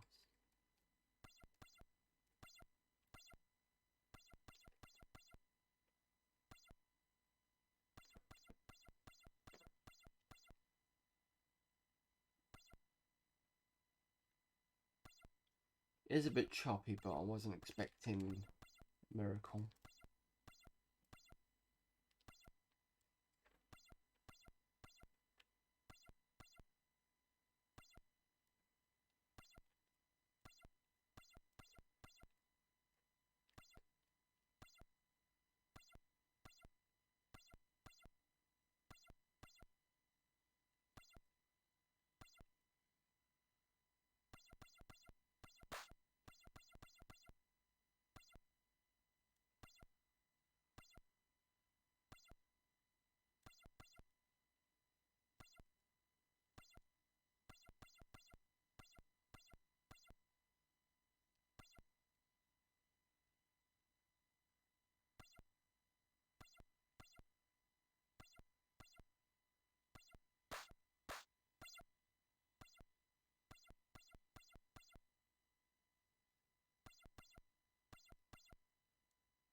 Shooting that just to see if that would open maybe, but probably not. I'm assuming it's supposed to be graffiti on the wall, maybe.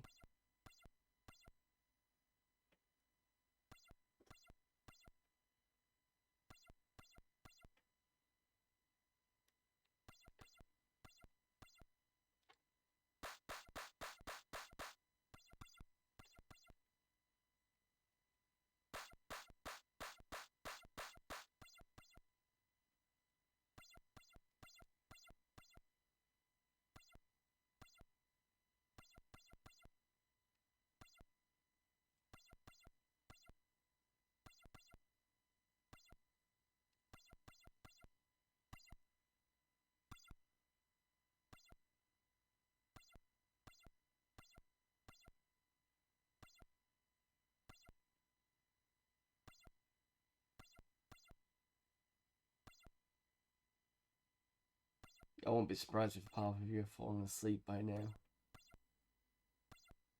The turning is not great.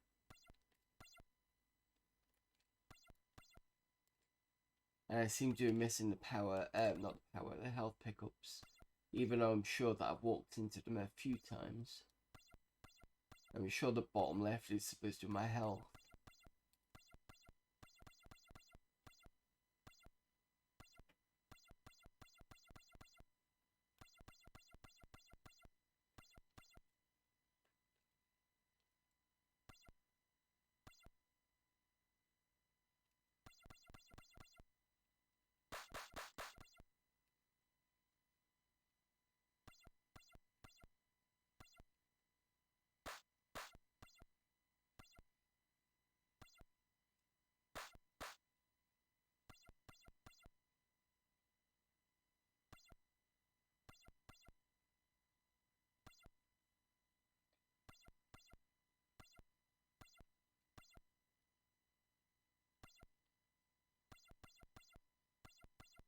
Okay, I'm not quite sure what I'm supposed to be doing at this point. I mean, it's a good effort.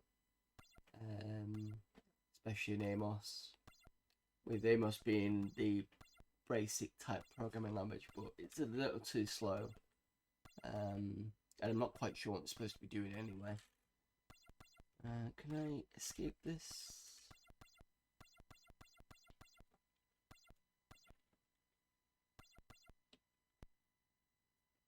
Control and C worked perfectly. Documents did not work. Okay, rotator. Okay, read me. Do not have this, I don't think.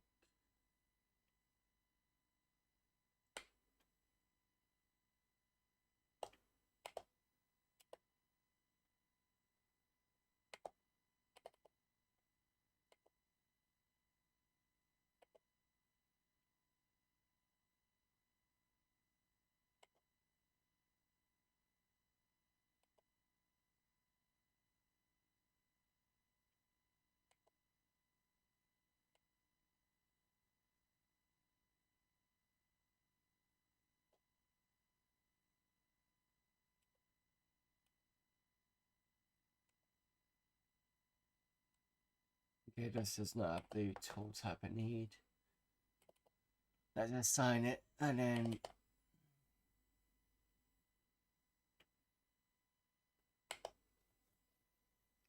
we can't play it. What a surprise. Device not available. Okay, I have to have a look at that again. Murder.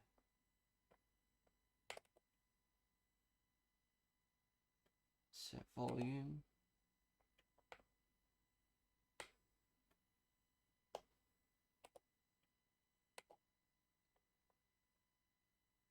What are we under?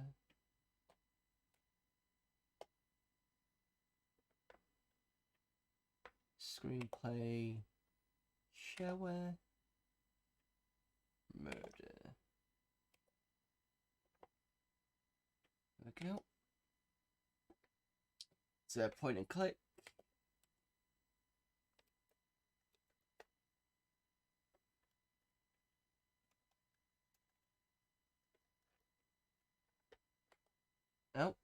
Time 11 p.m. Murder is about to occur.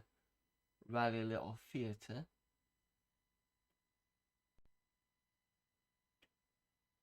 Loads of other areas.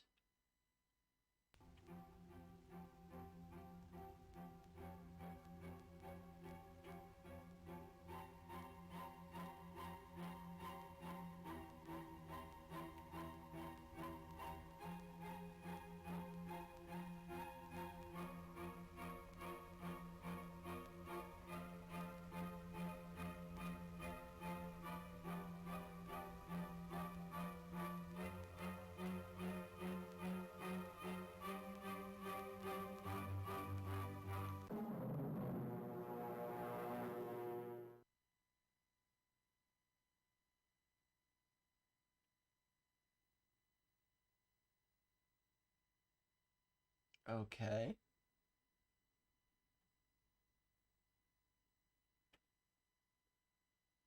It's good to see you. A girl was murdered in the park last night. Apparently she wasn't very popular, and somebody wants this case gone. DA says he wants something by 4:30 or it goes away. Don't disappoint me. Okay, that's interesting. Sergeant Jones just spoke to Rose Smith at Raleigh Little Theater. She's going to walk home and we'll meet you there. Grab your car keys and go talk to her.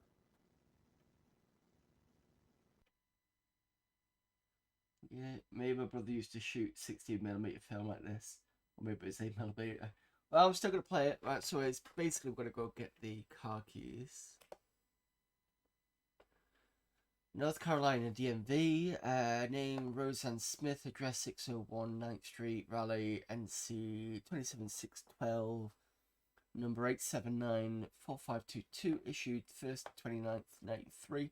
So that's going to be 29th of January 93, expires 27th of September, is that?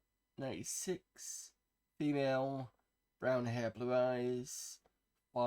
Just over 5 feet. Birth date is 27th of.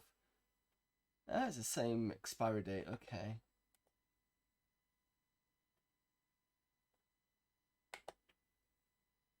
Alright.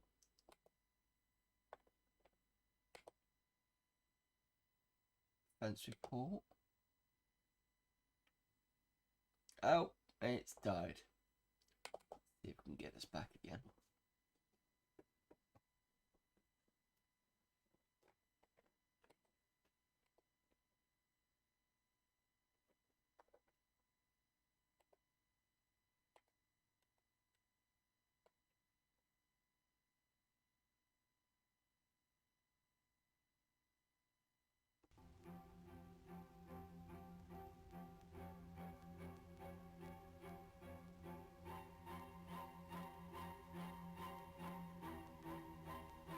Well, at least I know it's not random.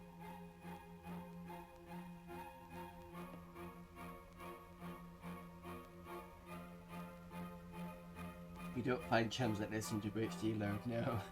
One of the reasons why I go through Coverdisk is always something you'll find. Even if it's applications. Like Can Do is a really nice application that I still need to finish work on.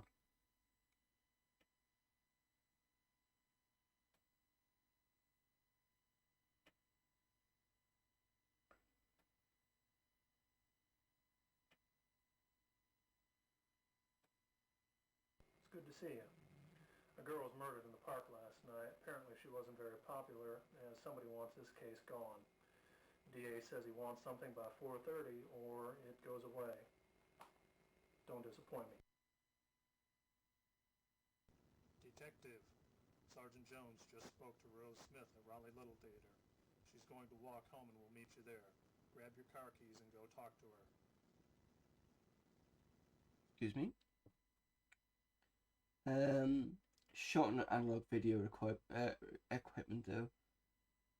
For some reason it looks small when the FMV plays. I don't know.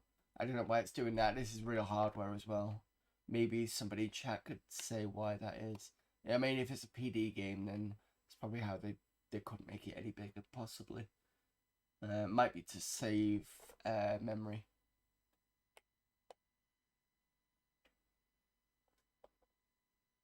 Maybe they didn't know how to scale it. Yeah, that's another thing.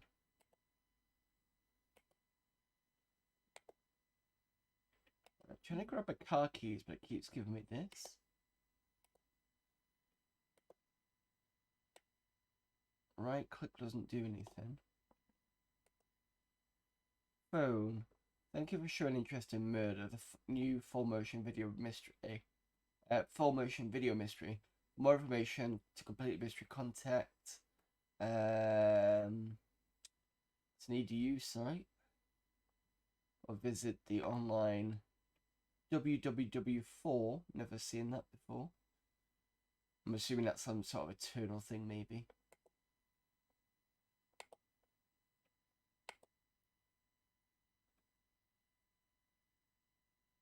www.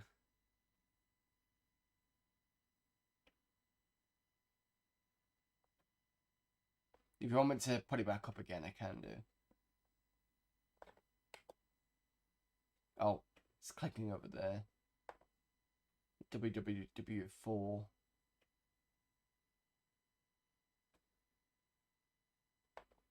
And I was, oh, it's left, it's scalable left and right.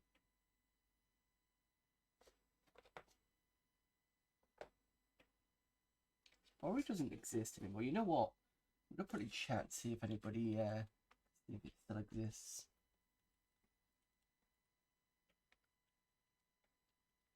Or is it NCSU .edu / the EOS.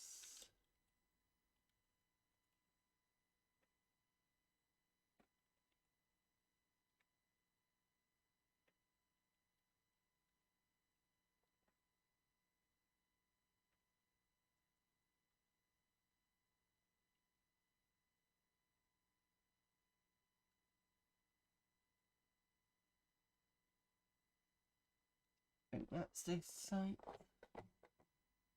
HTML. So that's for ncsu.edu EOS users K. I think that's correct. In there. NC status page is no longer available. As of 2nd of January 2019, content delivered by the NC State www4 service is no longer available via the web. If you believe that there should be more information at this address, please contact the content owner. Oh, there you go. It doesn't exist anymore. It was worth a try. Right, so I can't pick up the keys because I get this. Try doing this. Time 810 murder.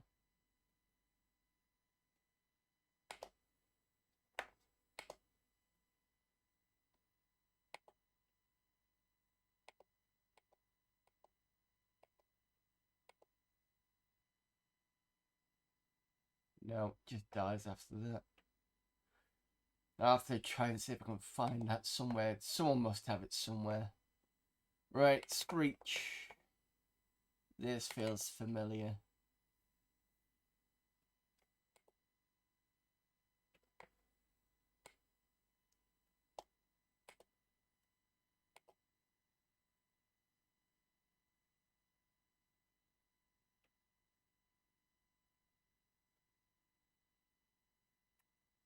Where were we? Play. Where? Reach.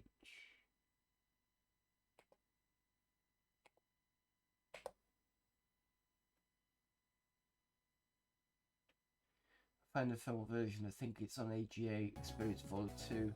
About 45 meg, runs 508 1200 with 8 meg of fast RAM.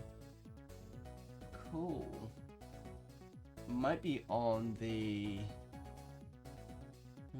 Is it on the Amiga FTP thing? Have a look.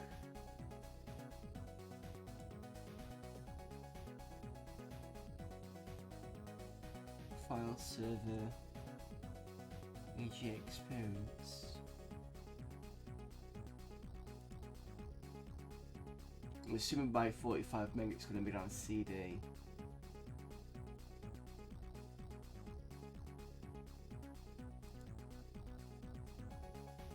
EAB, AG Experience Volume 2.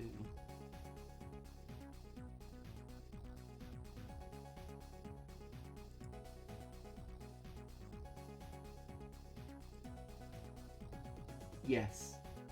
Okay. Right. I'm going to download it for now and I'm going to have a look at it for next week. Yeah, I can do that. Brill. That was a nice piece of cheesiness we'll have to have a look at next week.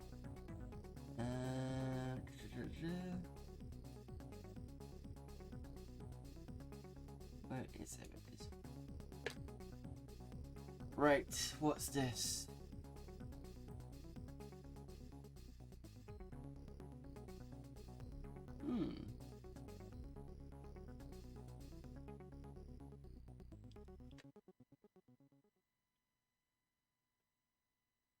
Top Down Racer?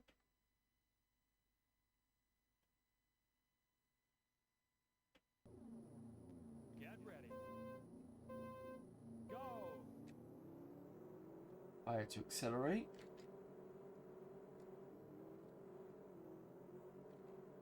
Quite responsive.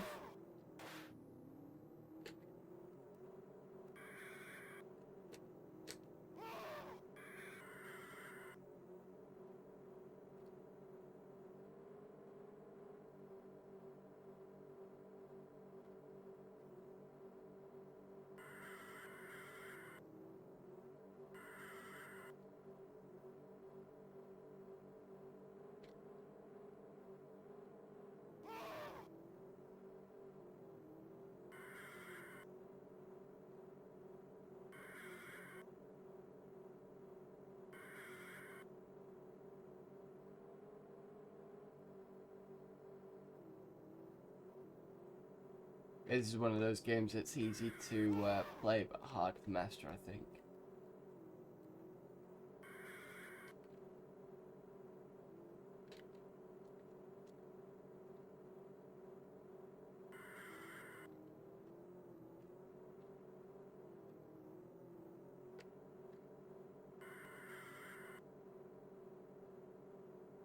Right, okay, I need to redo that again. Because as soon as you go on the white bits and the curves, it slows you down really quickly.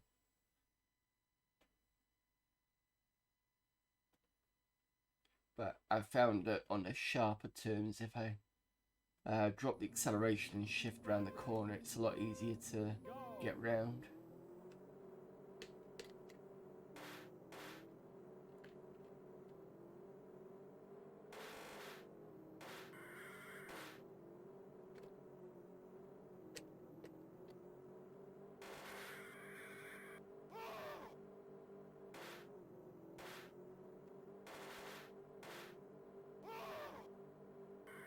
I'm being run over. I did see someone out on the road.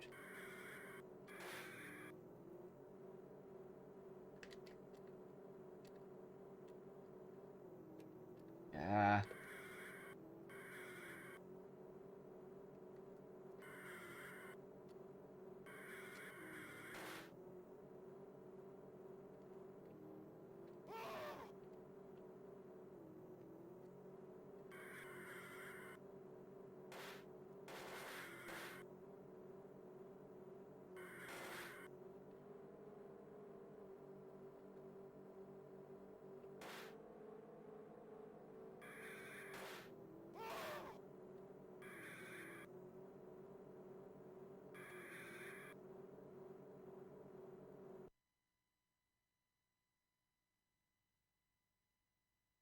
Okay, where am I up to? Is it 7th I got to?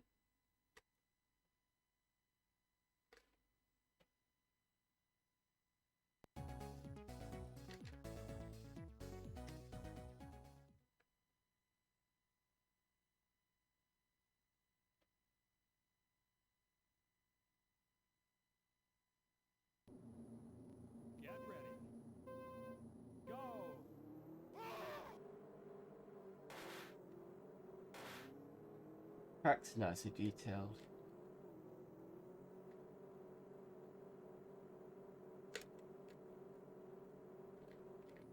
Ah.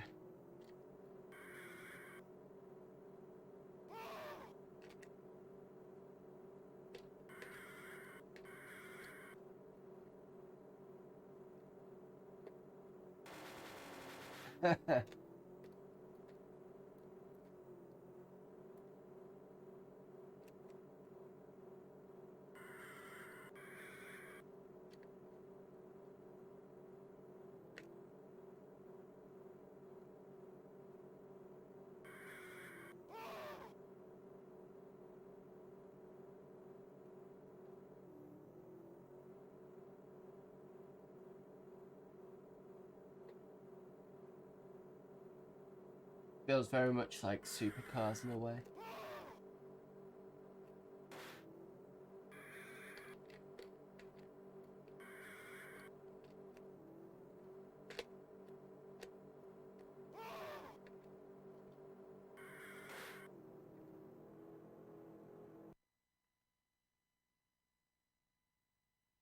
Yeah, that was 10th place, so I'm Speed Racer. Right, let's have a look at the final track.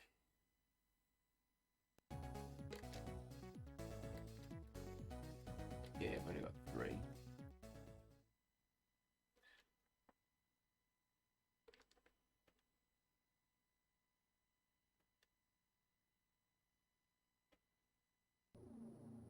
Get ready. Go. Yeah, wrong way, fucking hell.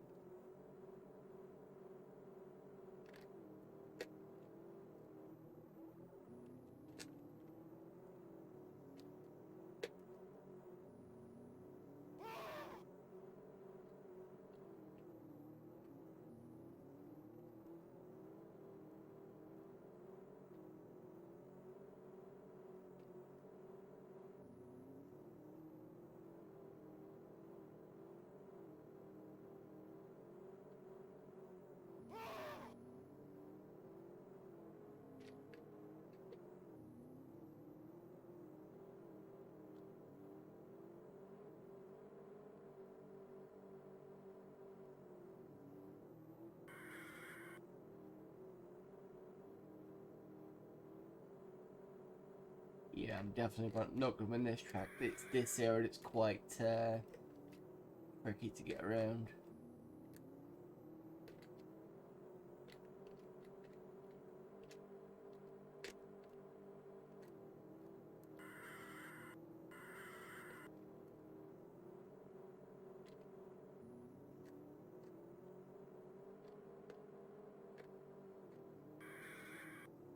Can I run over? Yeah, that's what this sound is. Whoever is deciding to stand in the middle of the road and get run over.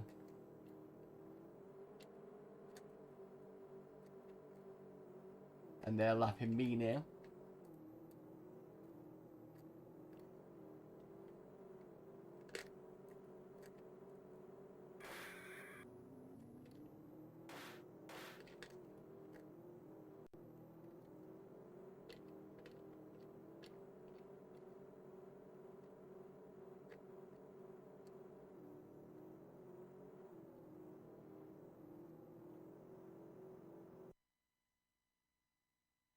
Yeah, that's not bad. It's tough to I think master on this one.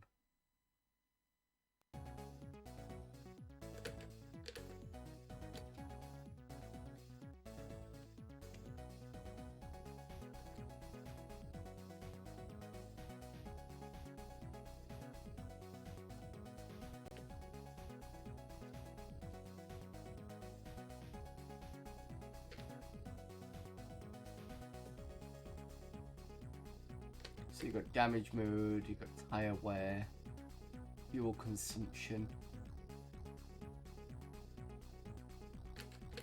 I have to see, we just write this one down. This could be one to look at some point. So screech.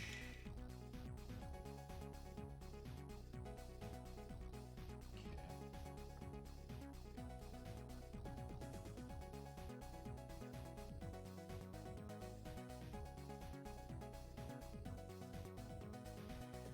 but escaping isn't possible. Oh, Q. Fine. Q, good.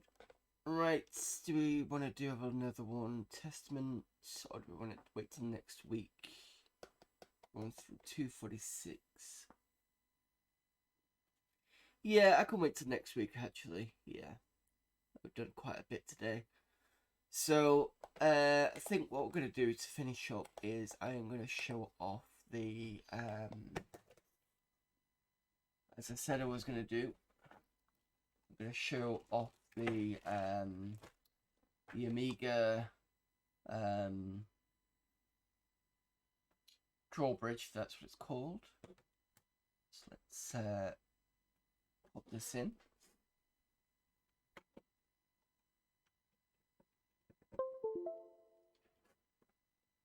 Right.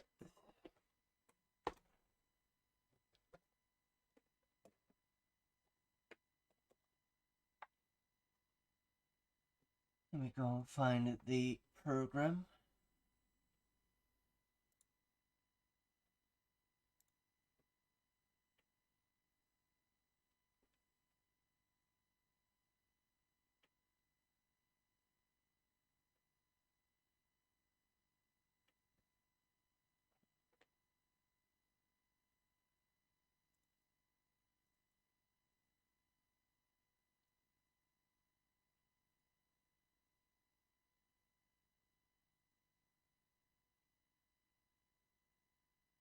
Window capture, add source, add new project,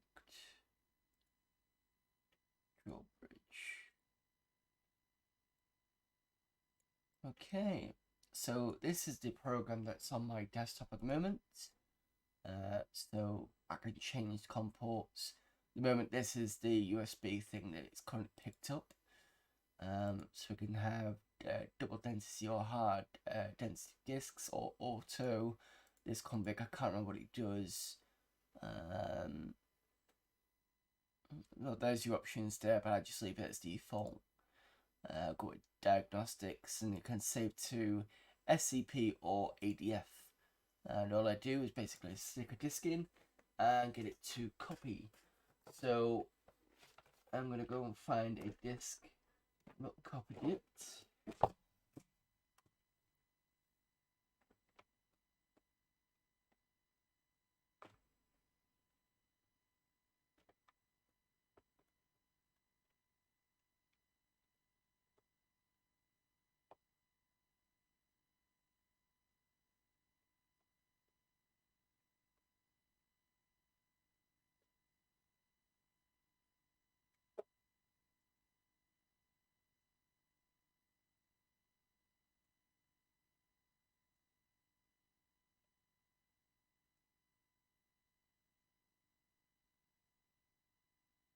Heard this one. This is issue 37 of Amiga Power with Banshee, Monaco, Sokoban, and Advanced Lawnmower Simulator. That is what it looks like there for Amiga Disk. Stick it into the drawbridge. So it's gone in there now. And then all I'm going to do is I'm going to change what's going to call it. I'll just call it Amiga 37. Amiga Power 37. I think it was. Just click start.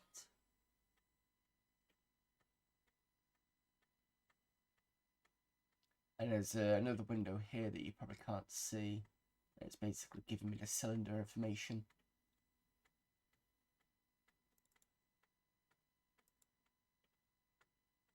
Don't think you'll be able to see it, to be honest.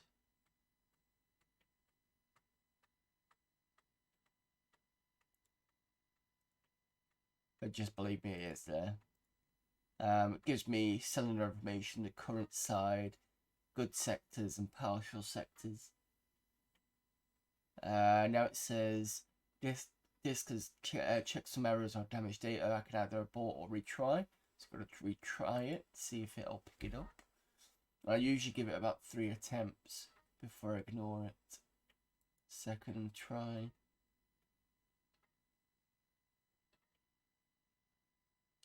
third try. You're heading to bed and says, thanks for popping by. Ah, that third try's done it. And you'll have heard that. That's basically disk ready successful. Yeah, I'll still be on for Saturday. I've still got I'm not blow media cash. Actually, when I came back, I had about 80 euros left, I think, or 70 euros left. So that went back into my account. And so yeah, I should be fine. So I'll hopefully see you then. Right, next thing to do is I need to load up WinUAE.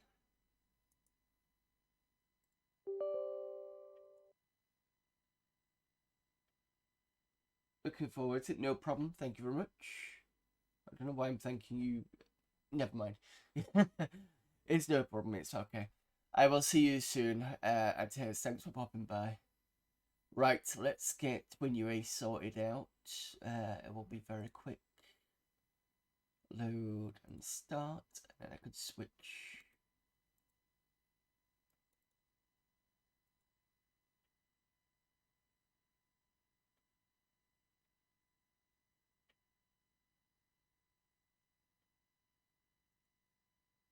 That's not what I want.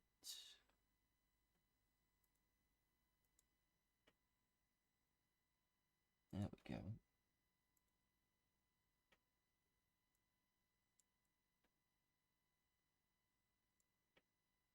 Right. So this is my Amiga setup, and I was playing around with this as well. So just to reiterate, one of the things that I put on there, for those who didn't miss it the first time around, if I reset this, you'll notice that there's an image that comes up because it's part of a shower. So I'll load up a image whilst it's loading before it hits Workbench, so you don't always see a black screen.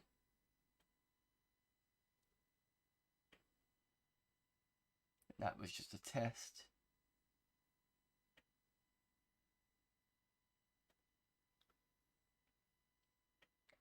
And now we're going to load in the disk from we've just rescued from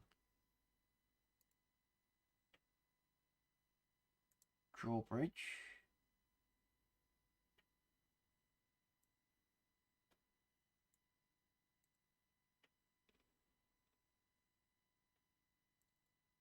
Go. Oh, where did it?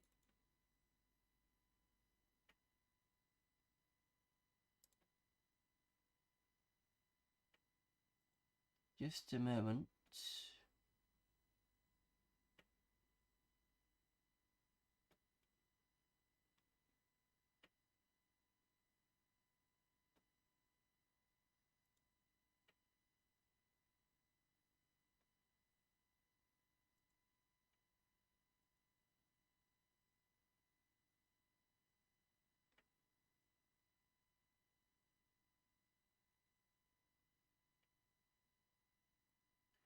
I forgot where I've put it.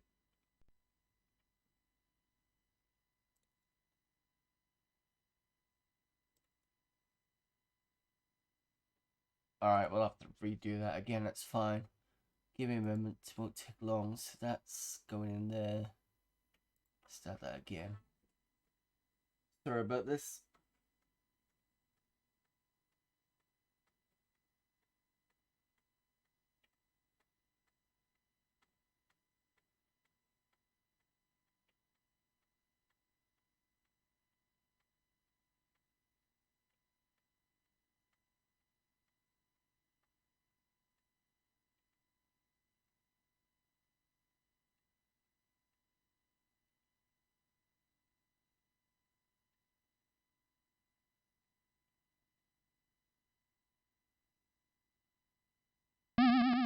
Alright, okay.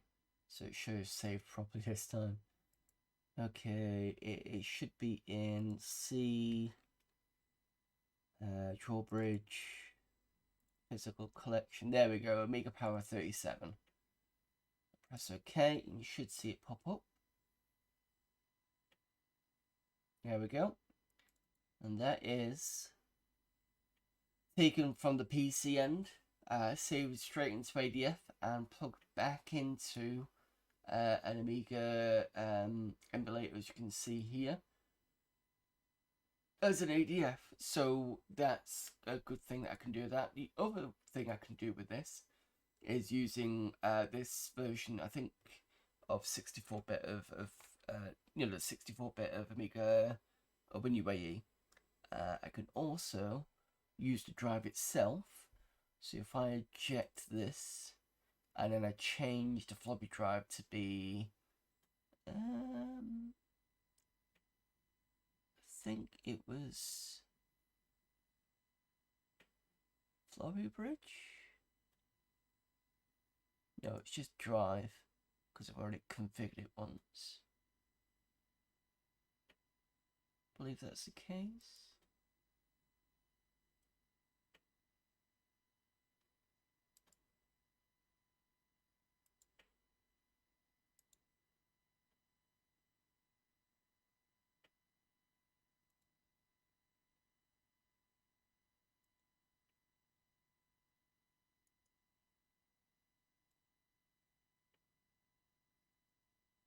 Hang on a minute, I've got a slight crash here. Can try that again.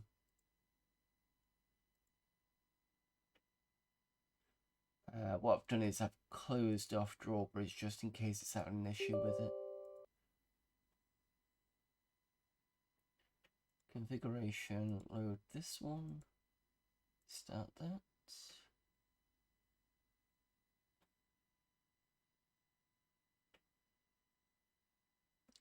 What I'm going to do is I'm going to put a different disk in. Just to make it a bit dynamic, sorry.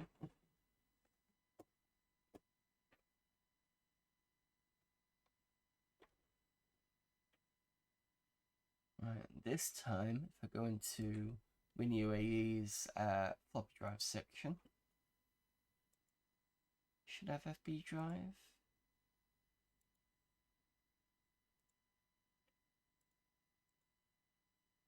Not responding again. I think it doesn't like that. Maybe I need to do the floppy bird thing.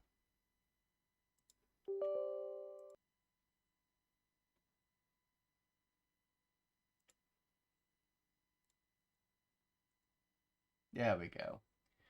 So I've changed it to configure floppy drives instead, and then I click the drive, press OK, which is something I've already done. It then sets it to be floppy bridge. Let me just see if I can actually show this off rather than say talking through it. I don't think I can, unfortunately. You'll just have to take my word for it. Sorry about that. But it is there. It does say floppy bridge, copyright, blah, blah, blah, blah. So I can hit start.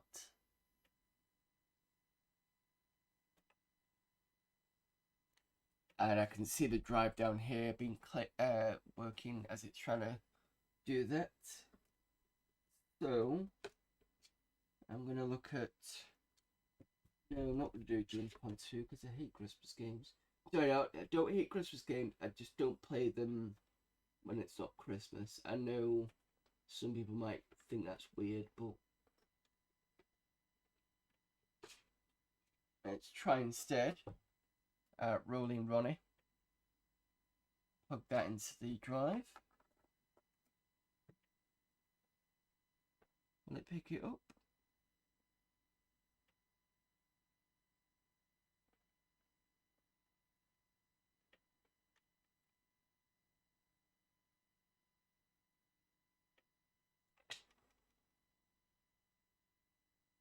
It says discreditable no.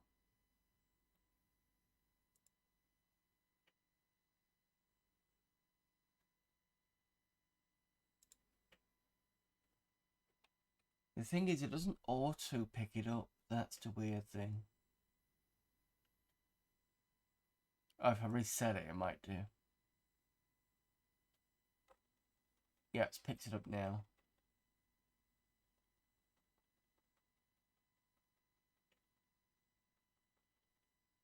Not like loading on me, but that's a crappy version.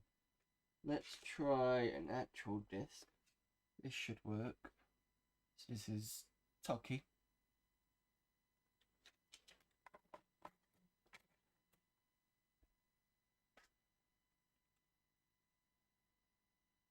Let's reset that.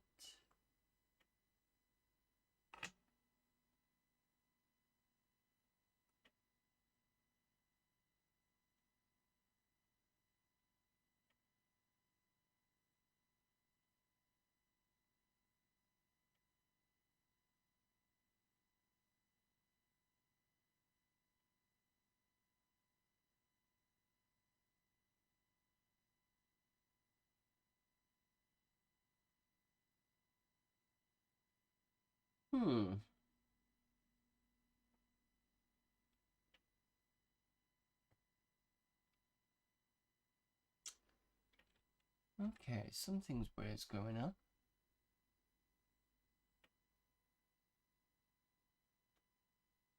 This definitely worked last time. Let me just load a different configuration.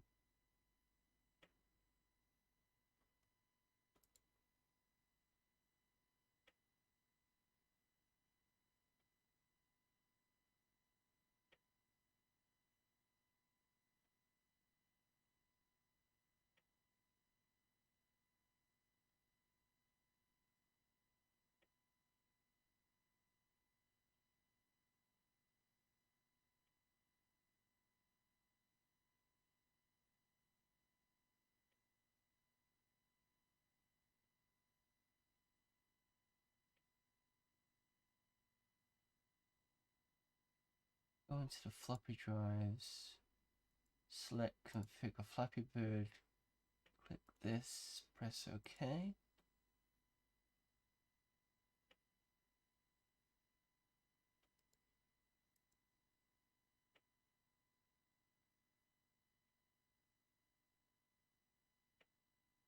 Well, the drive is supposed to work with WinUAE, but it's not seemingly doing it today. But we have done at least. We have. Oh, hang on. There we go. We've got an uninitialized disk there. That's strange because Tokyo was used to work. Right, try speed it all then.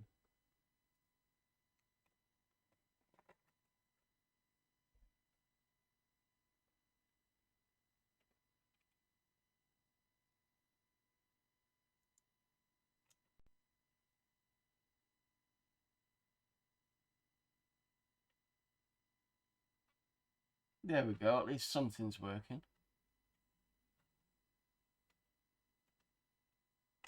See, there you go, and that's straight from the floppy drive.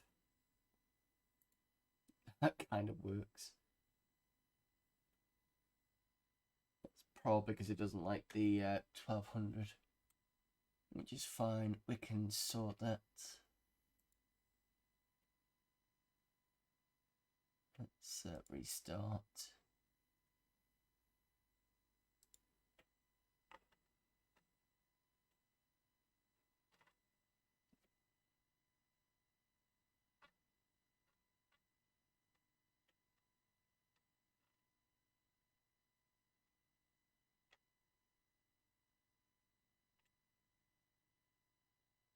It would be nice if I could actually play a game that isn't going to crap out of me on the actual and just to show you it was a proper disc.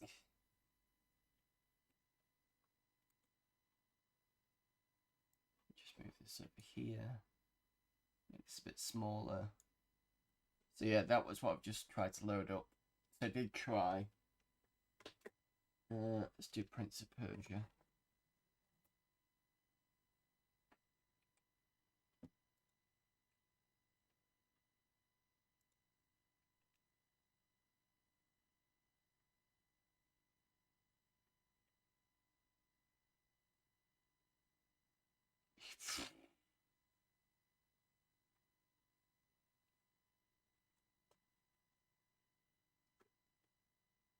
Right, last attempt. Come on, Archer. Give us. That does say Archer McLean's poor, even though it said Jimmy White's 3D.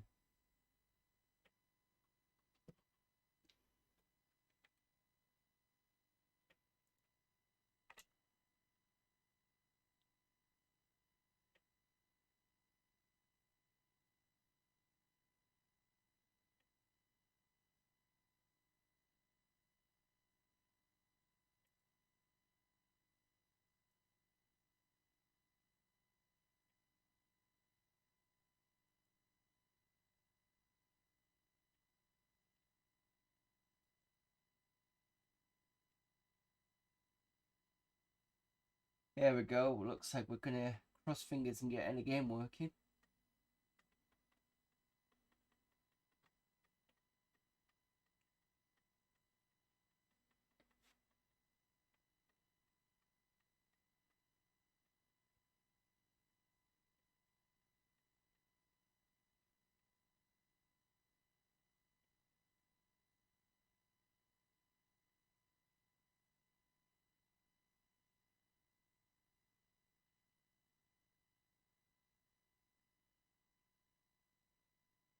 It is clicking away. I have got my fingers kind of.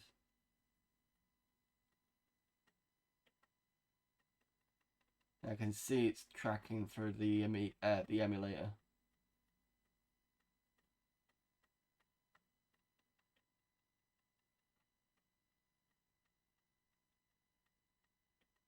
In fact, you can see at the bottom right there, so it's definitely working.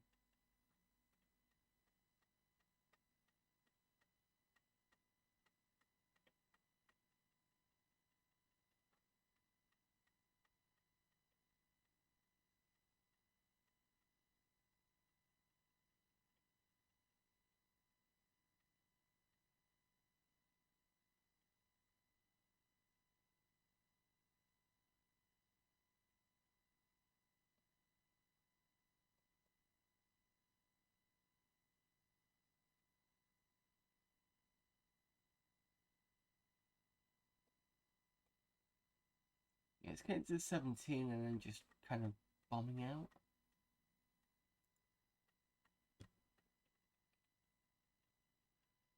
Okay, I'll tell you what.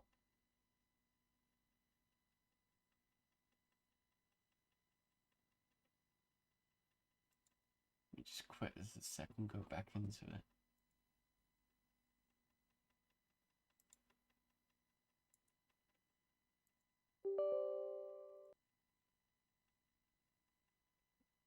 Okay, Model A500, configuration 1.3, floppy drives, no, not that.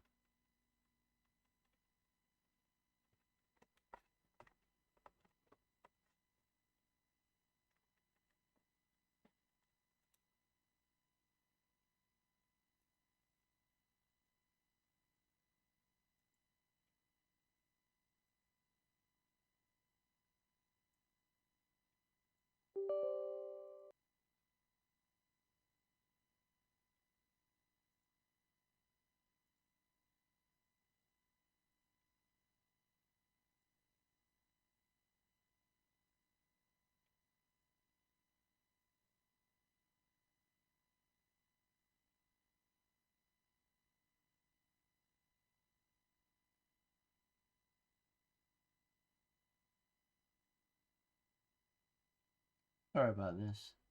Trying to at least get a working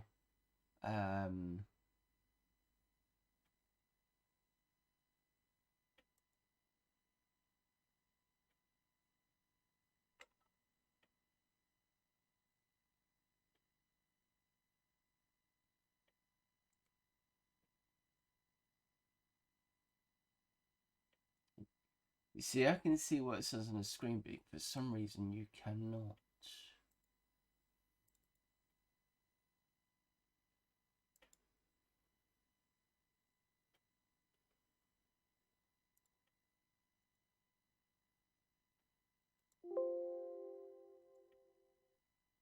Let me see if I can get a different source running.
Yeah, it's hitting 17 and it's kind of jumping out.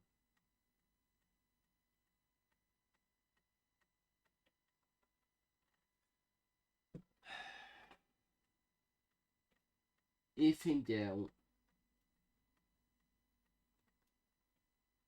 I was going to say try PD Underground.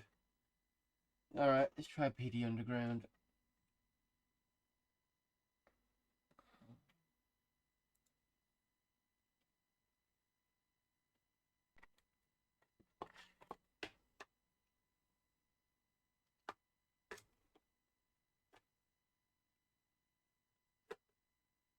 This should be fine.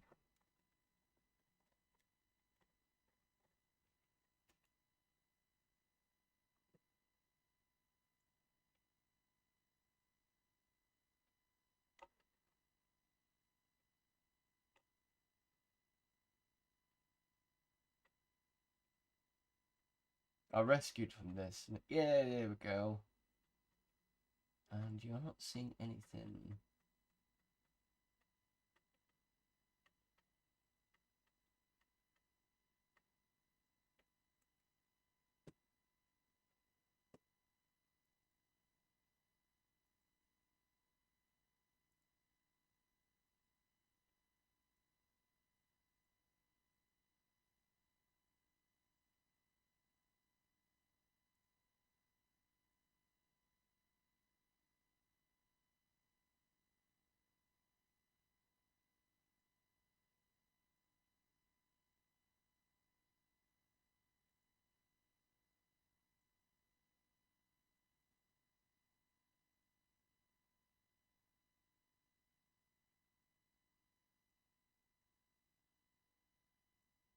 There we go.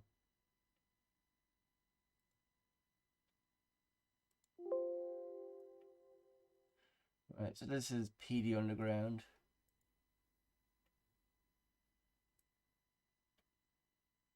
Bit better for you.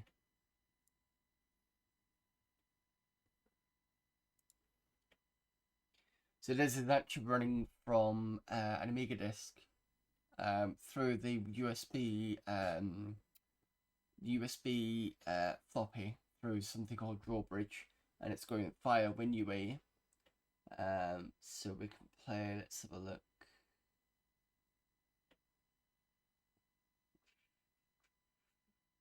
Let's do Egyptian run.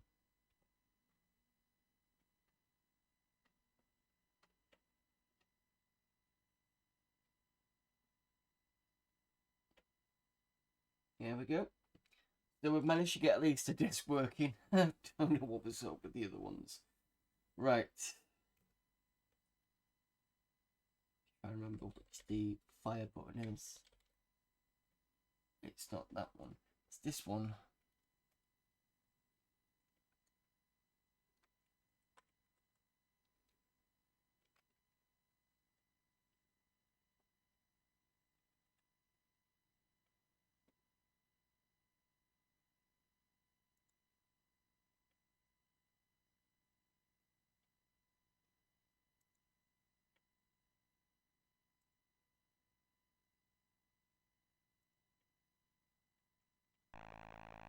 Oh, I remember this.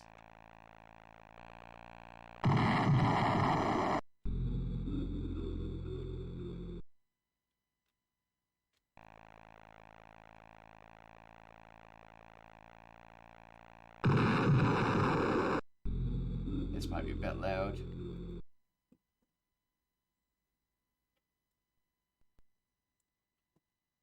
I'll put it down a bit.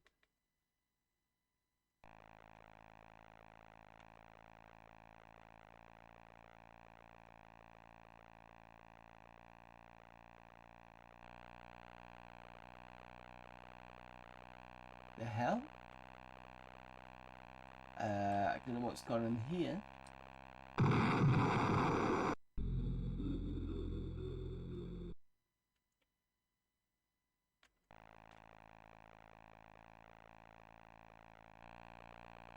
I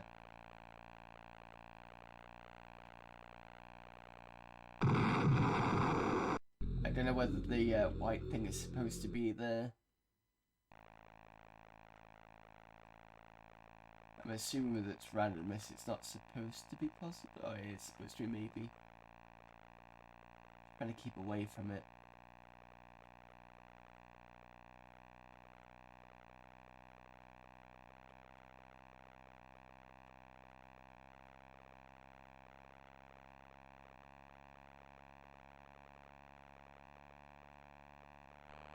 Nope.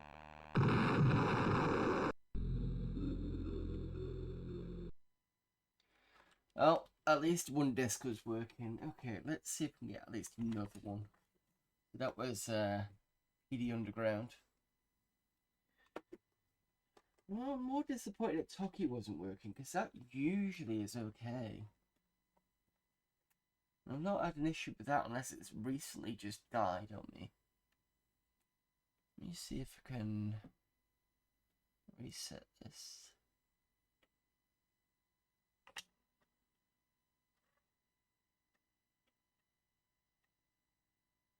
There we go. Unless it just didn't like the 1200 cell, which is probably quite likely.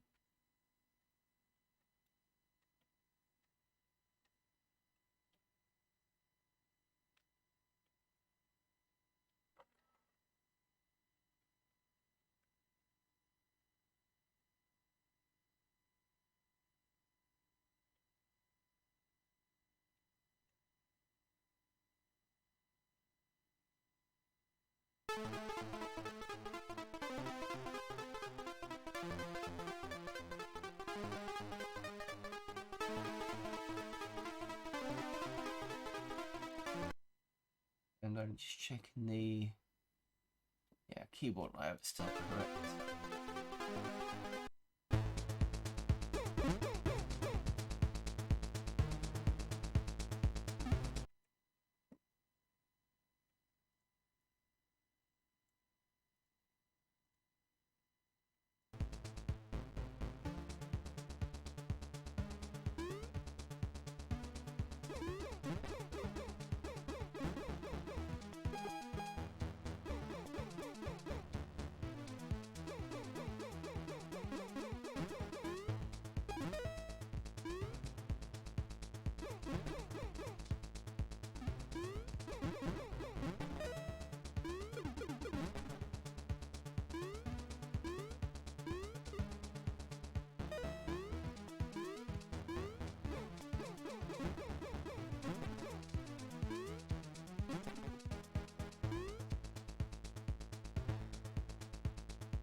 That bloody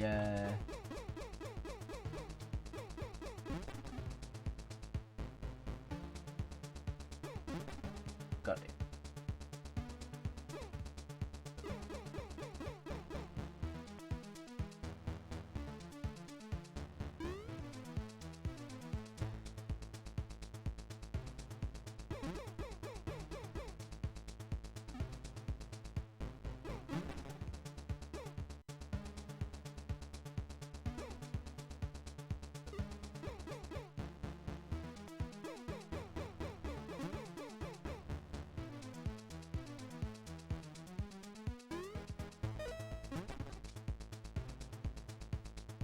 I jumped that time, you damn thing.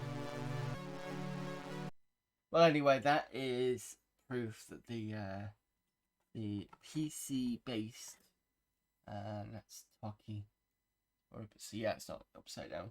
That's the PC-based USB device for reading Amiga discs for the PC. Does work on WinUAE. I suppose it does help if you have the right configuration. Why some of these didn't work. So Toki did work as I thought. Let me just double check that Speedball does work. Pretty sure it will do. I think I was just in the wrong configuration.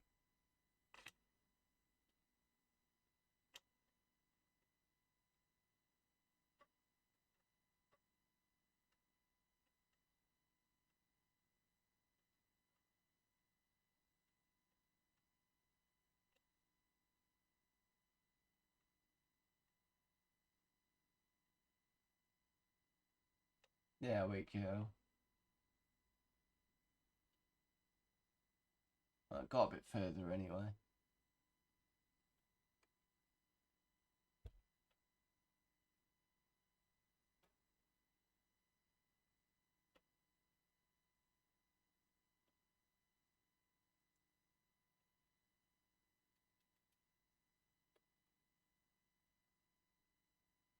I've got halt 2 command, so something's gone wrong a bit, but that's fine. I'm not too fussed.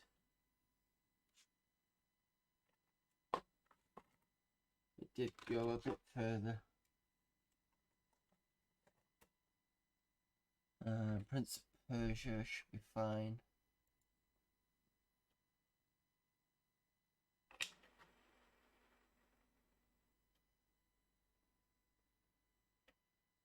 Oh, it's a red screen. That's not a good sign. But that's Prince of Persia. Alright, one more and then we're done.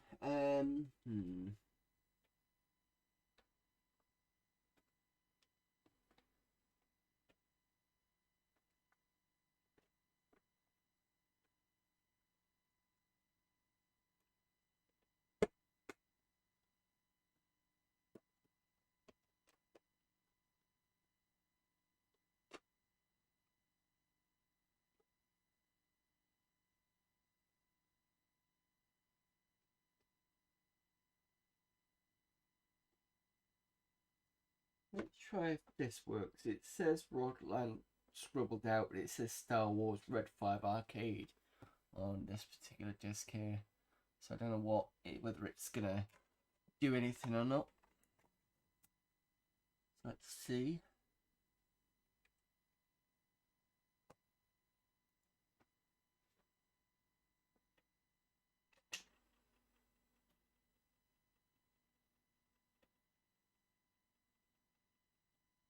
No, doesn't seem to have anything. In fact, in the bottom left on this screen where you've got the status, it did actually pop up with the Arduino reader thing. Pretty sure Midnight Resistance works. That's this disc here.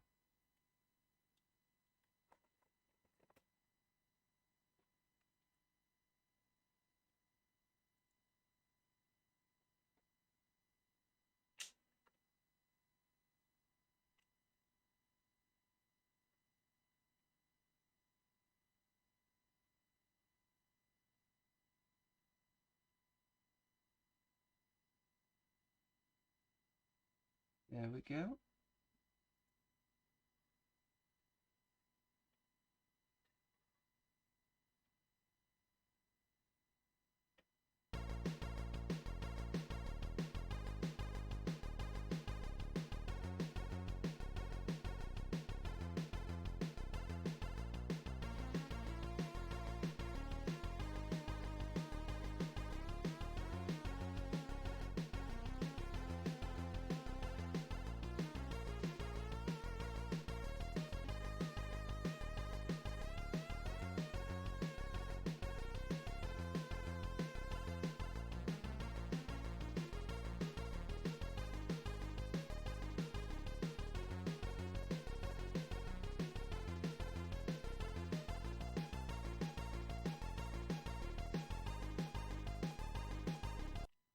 There you go, nice bit of cracked roast screen there with a bit of music.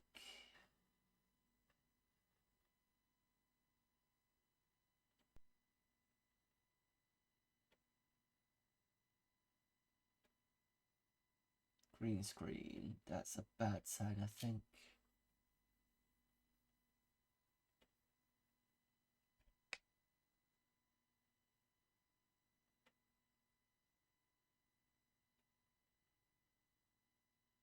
What configuration do I have for this?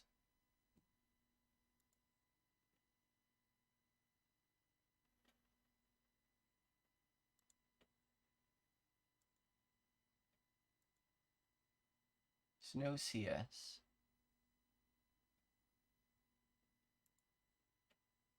1.3 ROM, which should be fine.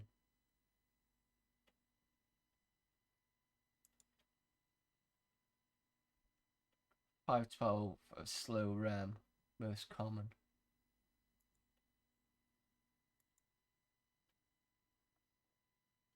I'm going to switch to the 600 because that should be better.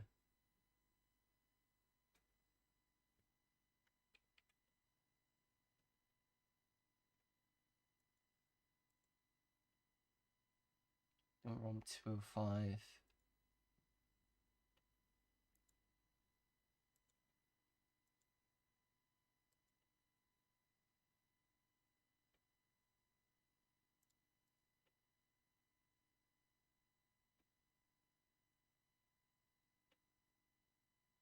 It doesn't work on this one, we'll just call it for tonight. But at least I've shown off the drawbridge.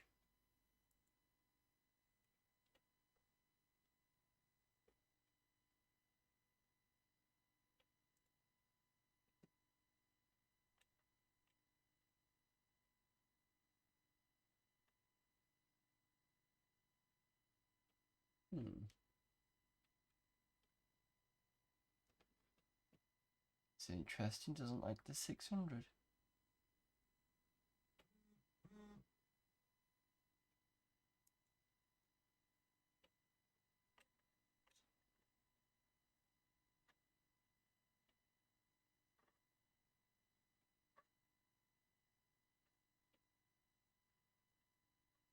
And it's clicking through now. Maybe just need another reset.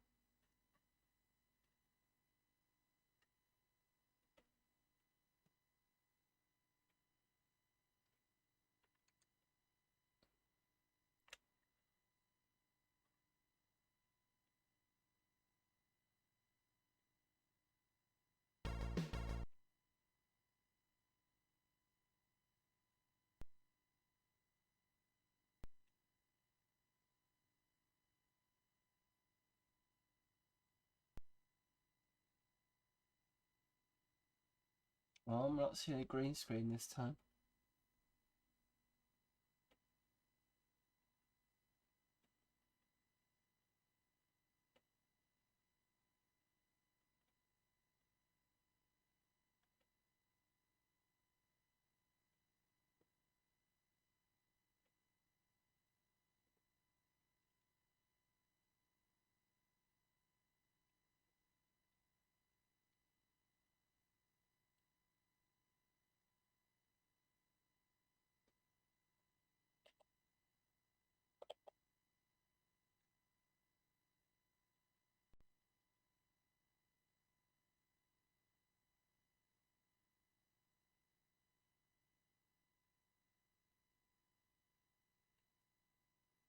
No. Not happy. Well, that's fine. What it is, it is. Just pop back into...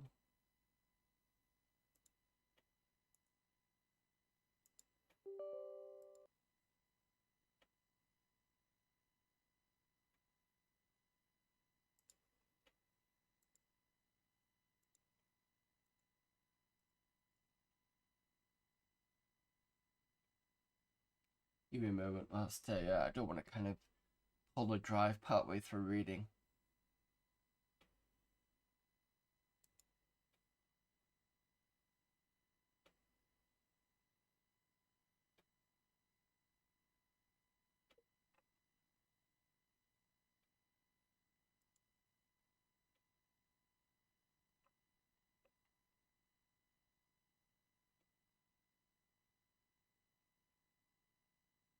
There we go.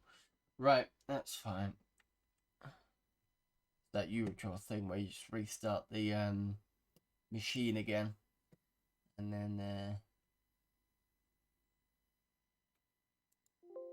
it basically just takes the drive and then resets it all again, so it's not like still loading, and I don't want the drive to be damaged.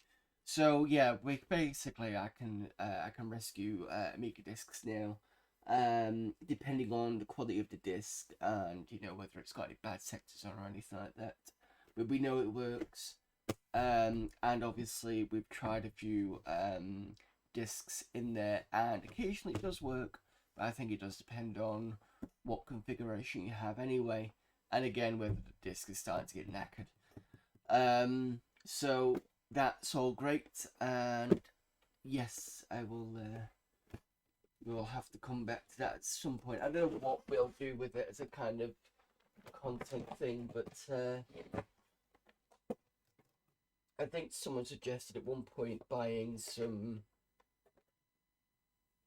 Amiga discs from somewhere and seeing whether the drawbridge can still kind of pull the old information. Whether I'll do that, I don't know. Like buy set discs and see what's on there. I don't know. Anyway, I am kind of fading now. Excuse me, sorry about that. So yes, thank you everybody for popping in. It's been a good Amiga Monday. Good to get back to usual swing of things. Next Amiga Monday we'll be back on a Amiga format CD4. We've got still quite a bit to go through on that CD.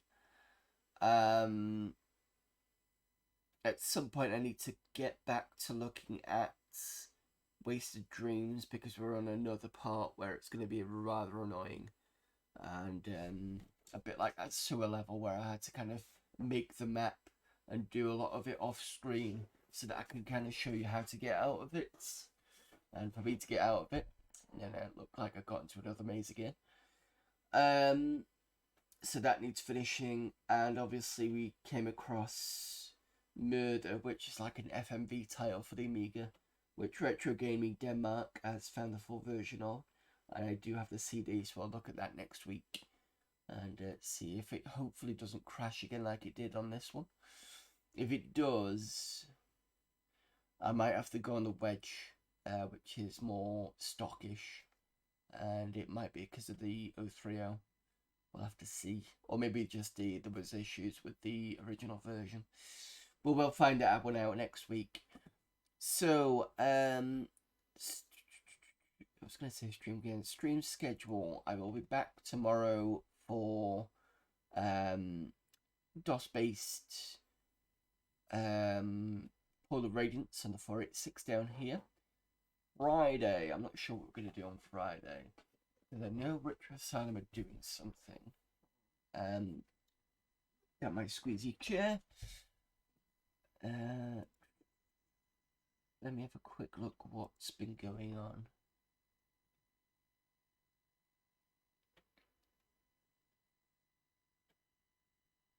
No problem there, thanks, Stork.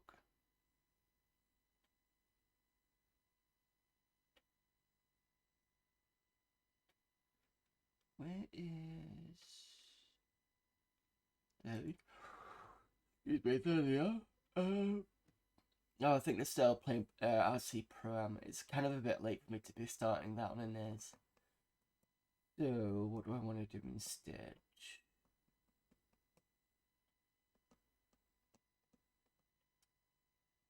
I'm not sure. I'll have a think about it tomorrow. And I'll let you know what I'm doing Friday. It could be that I might not do anything. I might take it off, I don't know. No, because I said I was going to do that sort of thing in February. I'll figure something out for Friday. Sunday we're going to be playing Men in Black on a PlayStation, so that's something. I just need to figure out what I'm going to be doing on Friday. But we'll get to it tomorrow. That's fine, I've got time to think about it. Right, let's see who's available for raiding.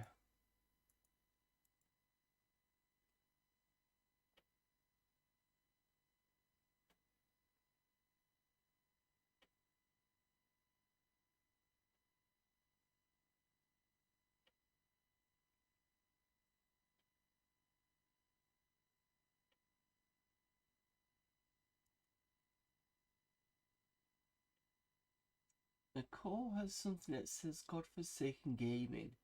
I'm wondering whether that's... Oh no, I thought it was actually Forsaken. Let me see if there's anything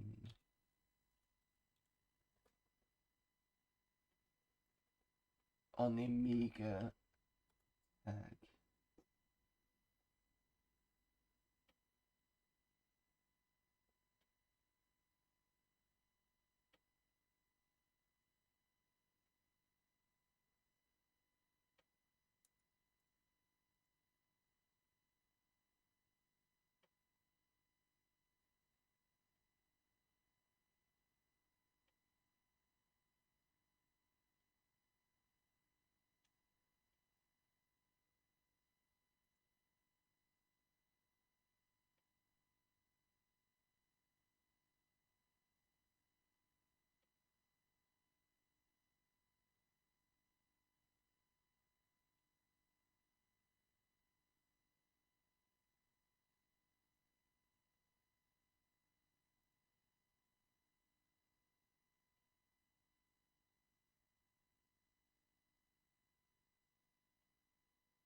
You know what, let's go and see Pastor Plunger.